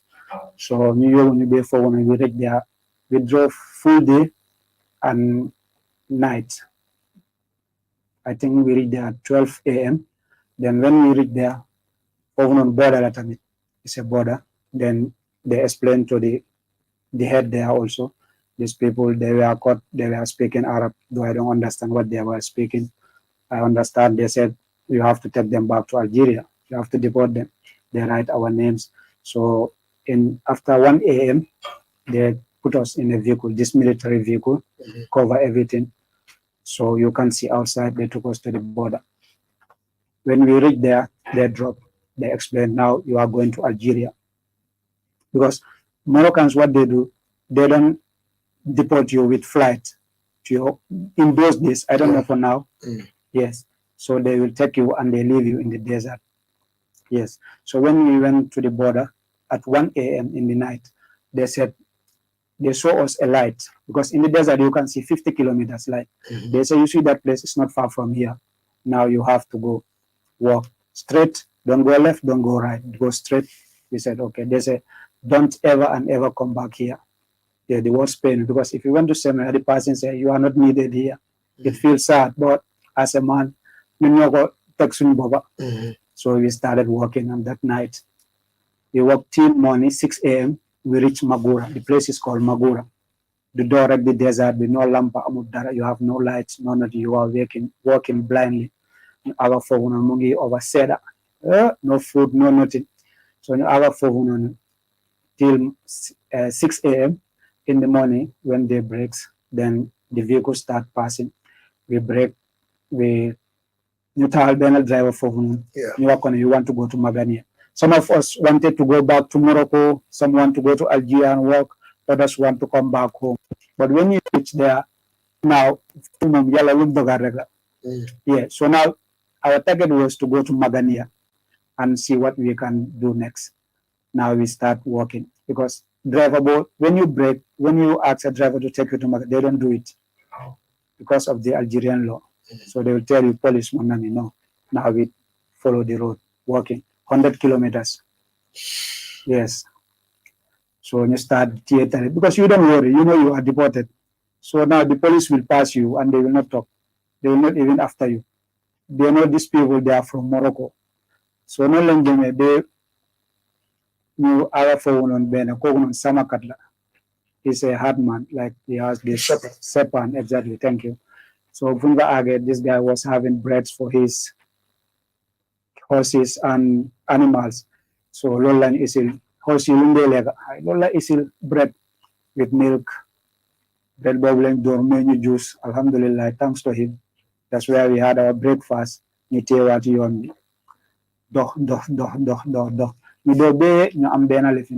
have a checkpoint there. So we met this Algerian gendarme there, military people there also. So they stopped us and said us. They took our phones, some of our phones. Some of us were able to hide it where they can't see it, but those who were not able to hide it, they took their phones, their money, everything. They told us go. They even fired there. They fired gone. Oh, if you don't take out this thing, we'll kill you here. Excuse me, nothing will happen. So that happened. We passed there. We went to another village. So some Algerians, they saw us, they pity us. They took us to a restaurant there, gave us some biscuits and water. We continued the journey. So from 6 a.m. or 7 a.m. to 12 midnight, we were walking on the road. We were tired. We were with two females, one from Senegal and one from Guinea. So they were exhausted. All of us were exhausted. Me, my leg, we are all, I can't, we were all. So luckily, when I gave phone, this police were waiting for us. It was on top of a mountain. So they came there. They said, now you have to come this way, you have to park. You tower for one guy is bread, sardine. They gave to us. We ate. Now their plan was to take us back to Morocco. It's going to be another suffering also. But luckily, you sorry, boss be called. No, bring these people back. Yes, because soon we are going to suffer. Because those people also is going to send us back. So we can even, anything can happen. So Kogunon called no isil you them station before the Algerian side been that tour. We stayed there, treated those people and fulfilling generation mobile. They took our phones there, everything. So what you eat there is white rice. I don't know how they cook it. Ken Hamut. So you spend 3 days there, then you separated us. 2 people this prison, 2 people this prison, they take others to another prison. So for where I was put, the prison where I was put, no, it was so terrible. There was no ventilator. One of my friends that I was living, I was staying close to me, down on Forbes. Because he can't breathe. He collapsed. Yeah, he collapsed. So like 3 days, New Tlemcen. Now Tlemcen, all the migrants that they caught around that area, they take you to Tlemcen. There's a big hall. They put you in and lock the gate.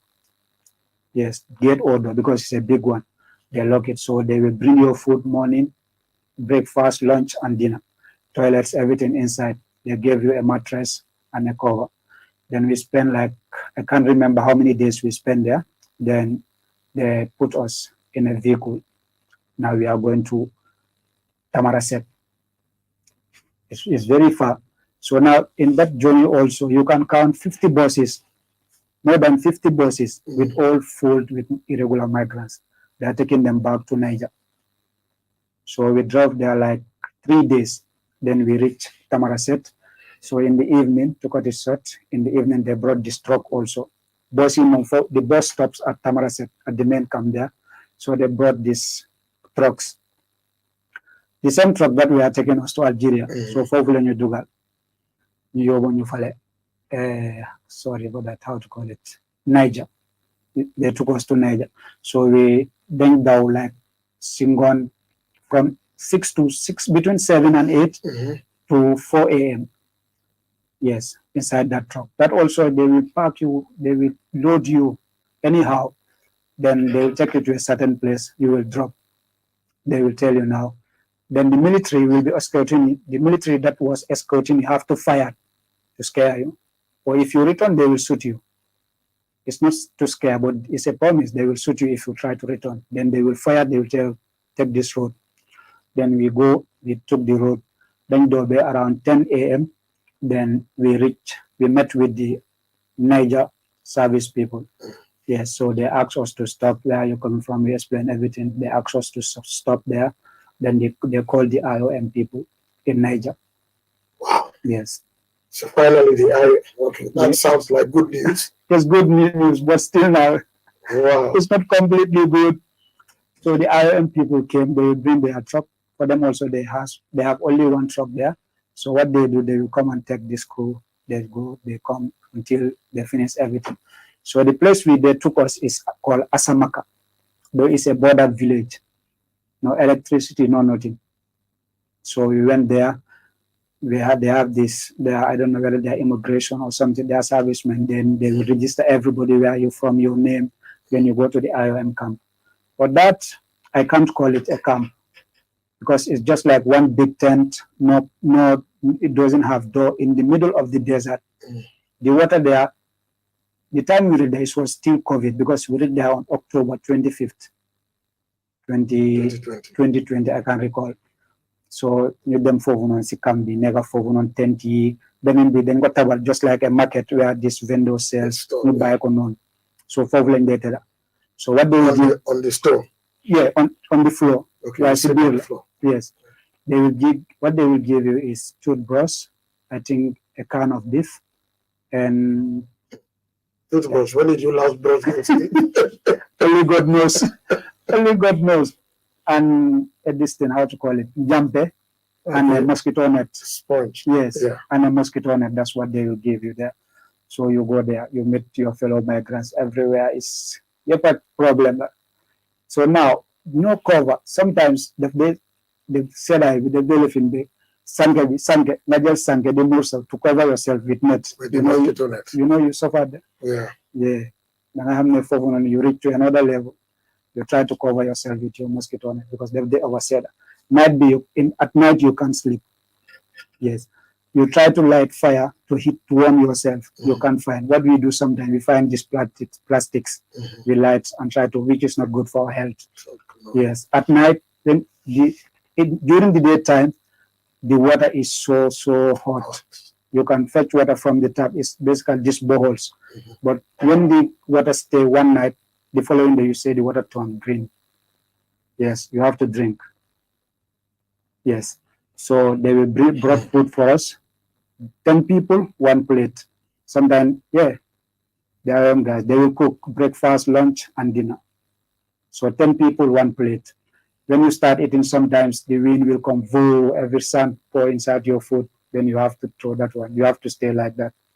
So that's why we managed to stay there for 16 days, because it was quarantine time. Yes. For me, when I read there, I was only having 2 shirts, 1 trouser in Asamaga. So what I do when I go to the tap to wash my clothes and take bath. I will wash the one, take the other side, use it as trouser, wash the trouser, wear the other one. When the trouser get dry, I wash the other one. Yes, that's how I managed to stay there. So after the 16 days, they took us to Arlit. So Arlit also, they have the second camp there. That's the second camp of IOM. Then we spend like 2 weeks there. Yes, though Arlit is better than Asomaga. Then after the 2 weeks there, they took us to Agades. Then Agades, that's where the main camp is. So the time we reached there in Agades, the main camp was full. So they took us to the desert. When we reached to the desert, sorry, the camp is somewhere, I think they rented it, they made some tent there. Coming there, I tent, local tenting. Good. So that's where we are sleeping. So we were there like, these people are not doing nothing, so we complained. We contacted some journalists here. One of my good brother friends, we contacted him called Amadou Jallo. Thank you, bro. And Keba Kamara, they link us with some. So after that, the Gambia immigration, some of them, I think by then, the commissioner of, I think, migration, called something Gassama, I forgot the name. So they went there with some of the IOM guys. Then we chat, they explained to us the problem is not with the Niger IOM, it's with the Gambian government. Then they explained to everything. So after that period, we didn't spend longer in Niger, but we all together, we spent 3 months there in Agades. Yes, your house. If they said that, yes. So after the 3 months, they took us to Nyame. That's where your final stay. Then they will take you back to the Gambia. So how did you come? So they flew you here? Yes, they flew us here. So when did you arrive back? I came back on 22nd February 2021. And you left in 2018? 2018. So when you touched down at Banjul International Airport, what was the feeling? Well, defeat or it was a gratitude that you? It was a mixed feeling. Firstly, I thank God because I went healthy, though I suffered a lot, but I came back healthy also. Though I didn't came back as I went, the way I went, but Alhamdulillah. But I was thinking because people will must up. Kimom dem na nyata yes, megul ko nyona. Just like, boy, say nyona boy, by prof. They call me prof. I said prof without degree. Thanks to Papaji who gave me that name. One of my friends, he's in Italy now. So I was like, but anyway, because my mother no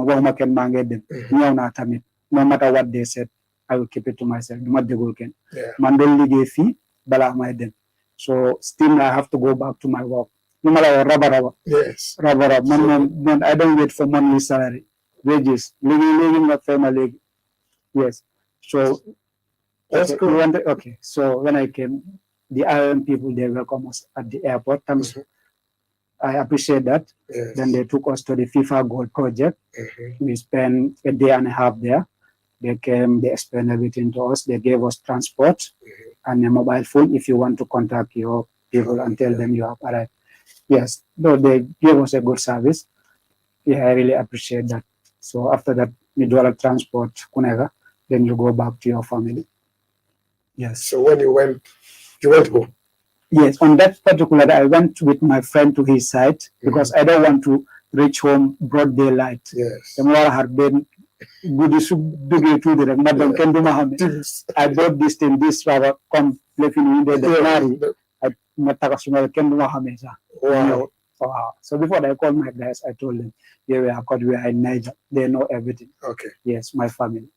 Then Manyo, I was like, no, your mom, I wish I could have make it. Then I guess now I will come different way.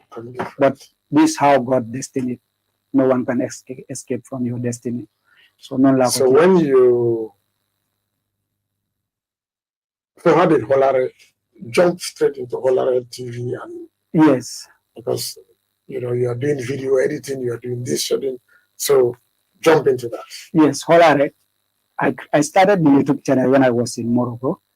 because I was sitting watching people's video on YouTube. I said to myself, why not I start something else? Me also, instead of watching people can also watch me. Good. Yes. I like that. Yes. So when I created the channel with one of my friends called Lixin TV. His name is Isa, but we call him Lixin. He's in Spain now. So we created the channel. But for him, his channel didn't function. I don't know what's happened. But mine was I was creating this Islamic question and answer. That's what I started. But I see that it wasn't working. I'm engaged. So I don't want to give up. Why, man, no, I won't give up. Then you went and put the snake around your head.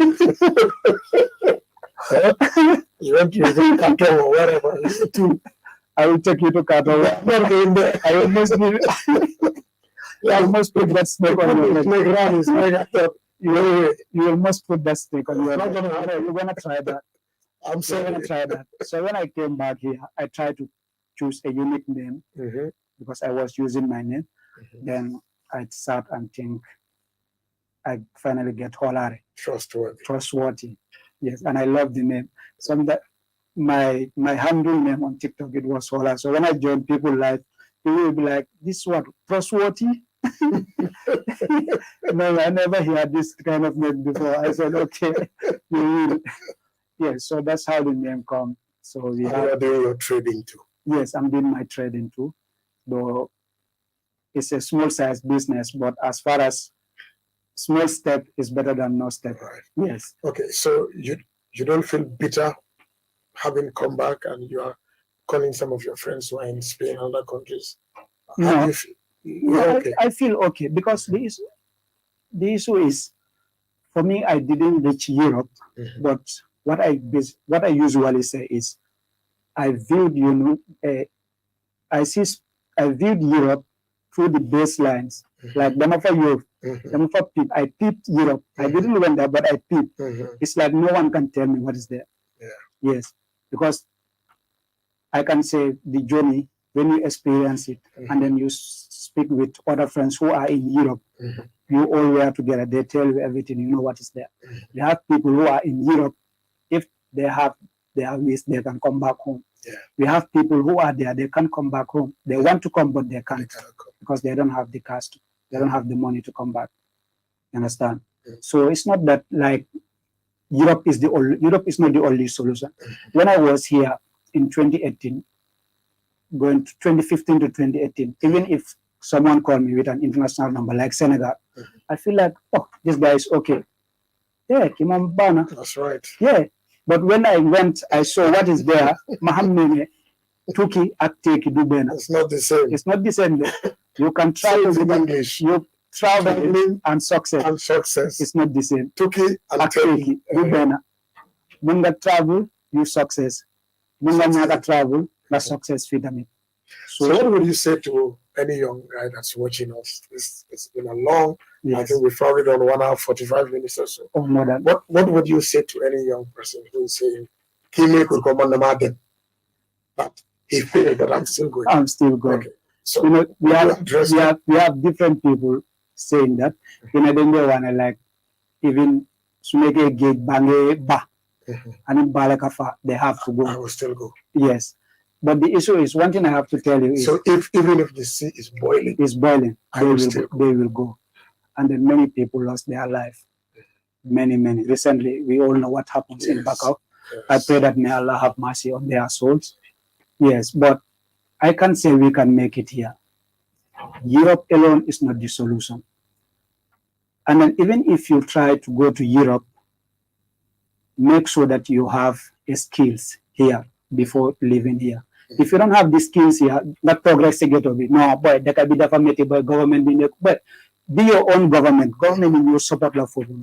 Be your government, then the government will support you. Even if they don't support you, man, I am that person that I don't seek help.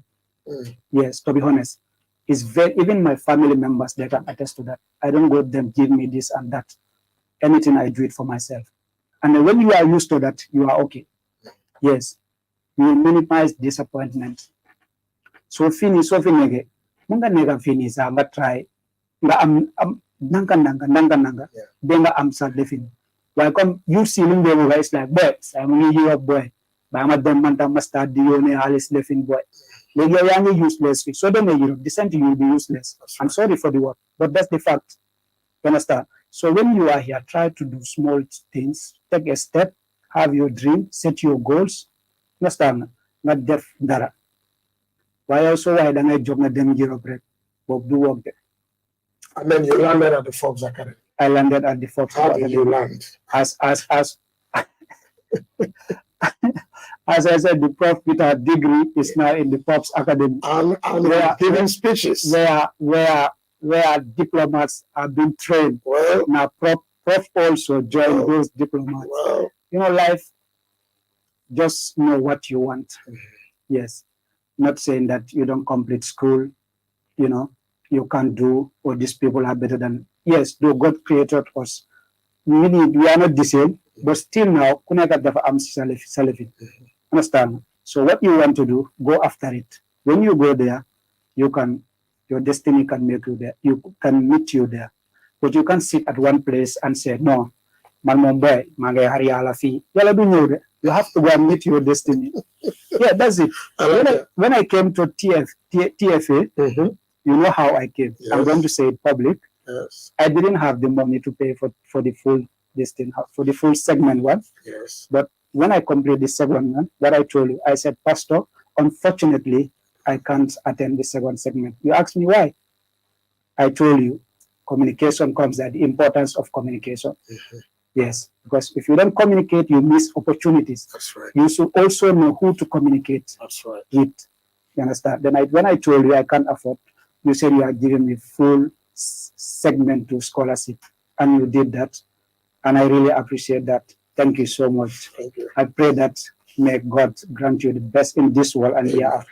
But after that, you introduce me to someone who will pay for segment 3 for me. That's right. And then, inshallah, I'm not going to disappoint you guys. You cannot. No, I can't. I can't. You pay us back. I have you're already breaking record with that speech, you know? Exactly. It's like, look at the man. Look at the man who's talking. Exactly. And I know this is not the end of what we're going to see with you. No. I sense you're going to do very great things. Inshallah. EBRIMA, and it's been a joy talking to you, listening to you, and seeing the things you were showing me in my office yesterday. My head was getting hot with all these things, your status, shorts, video, reels. Monetize, and you learned this thing yourself. Yes, I did. So one day we're going to see HOLAREH TV, maybe a big thing. Inshallah. As far as if I have the support, I will appreciate it. But if I don't have the support also, I can still struggle until any day I'll have my figure for honoring. But I can still hold my hands and say, no, man, I'll do my that. That's right. Yes, inshallah. So, and you know, that's why I say in TFA, Pastor was on yard of comment. Don't be saying that you're going to work. You're going to work. Wow. What a marathon. Ladies and gentlemen, Mr. EBRIMA Ba, Prof. Ba. Yes. Yes, indeed. He came in shy, quiet, segment 1 of public speaking, but you could see that he was hungry. We all make mistakes. English is not our mother tongue. We tried, we pushed, and he did his segment 1, excerpt of Martin Luther King's I Have a Dream, and then segment 2. What does it take? What does it really take? So I could see that he wanted to do it. He just wasn't able to afford it. And so what does it take to give a scholarship? And he finished segment 2. The speech is all going viral. And now he's in segment 3. And I remember we had you come and speak to batch 82. And they were blown away that how is one of them said to be, Pastor, I can't sleep. This man. And I'm sure you'll come again and again. And one day you have to lecture. Inshallah. One day you have to lecture in TFA, because I really like the way you put your thoughts together for that speech. Thank you. And so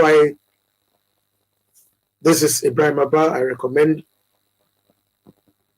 his contact details, or just type HOLAREH, HOLAREH, HOLAREH TV and Trading. Contact him, speak with him, be a part of his journey, be a part of his success story. Let him be a part of your journey. And let me join him in saying thank you to all those men who helped him, the Gambian guys along the way, and people he's given a shout out to, and the IOM who did what they did for him, and this year his family who did not thrust him out and accepted him, and the people that he's spoken to. This is flesh and blood. One of the things that really touched me one day, I thought, you mean, so technically this is a man who should have died, that is alive. It's alive. Yes. A dead man. And thank you so, so much. I'm here, TFA is here, and I'm sure we're going to do many things. And by the way, Jama FM is also here. Jama FM is also here. I see sometimes you send me a message that maybe they can do this also. Maybe you can record it and play. I will come, you take me the skills. Well, I need to talk to Queen on Monday. No, Queen, before I go, I need to talk to her. Yes, I need to learn videographies and editing stuff. As long as you don't bring that thing to my office with all that grammar, you confuse me. Typing and writing shorts and video and profile and status and monetization and but thank you so, so much, EBRIMA. God bless you. God keep you well. And I just look forward to greater times together with you. It's a pleasure talking to you, Pastor. Thank you so much. This Sunday, Monday. All right, folks. I know it's been a long one. We didn't want to break it because the story is so riveting. But please, just share this around. Make contact with Mr. EBRIMA Ba. Be a part of his story and his journey. And maybe there is somebody you've been trying to talk to. Maybe he can be the mentor of such a person. He can help people like that, and the rest is history. A lot of people who have become the great people of the world, giving speeches, talking around, helping people, mentoring, sharing, are people who always have a story to tell. And sometimes it's not so much the destination as it is the journey. So because the truth is that, yes, this is not a sweet journey. It's not something anybody would recommend, because that same journey, if your papers are right, you can do it in maybe 3-4 hours. You can take a flight from Banjul International Airport, and same day you can be somewhere in Spain, Morocco. So, but there is an experience, there's a story this honorable man has to tell, and I'm sure it's going to be a blessing to us all. Well, next Saturday, by the grace of God, we are going to come your way. But guess what? In about 39 days' time, Abiding Word Ministries is celebrating 36 years of existence, and we are having our convention, Destiny 2024. We are getting ready for a superb bonanza with God. We have our guest ministers, Author Ralph Entry coming from Ghana. We have Pastor Jane Pella and her handsome husband, Pastor Oman Pella. We have our own saxophonist coming from Lagos. Jerry Omole is a fixture, and if you miss him, don't miss him on Sunday night when we rock the place together. We have Humi Sambu from the Gambia. We are going to have a phenomenal time. We are having Mary Gomez. We are having AC Owinka from Gambia, London. We are having the local groups in here. We are going to have a great, great time. November 6, 7, 8, 9, and 10. Don't forget, of course, it's free. Come and have a great time here, and we will share what God wants for us to do as a people to bless many other people's lives. So let me leave you thinking about all this, and maybe think about your own life too, and see how much of a transformation you can bring by being a blessing to others. Until we come your way next Saturday, ciao. Jama FM, shaping minds, transforming life. See you.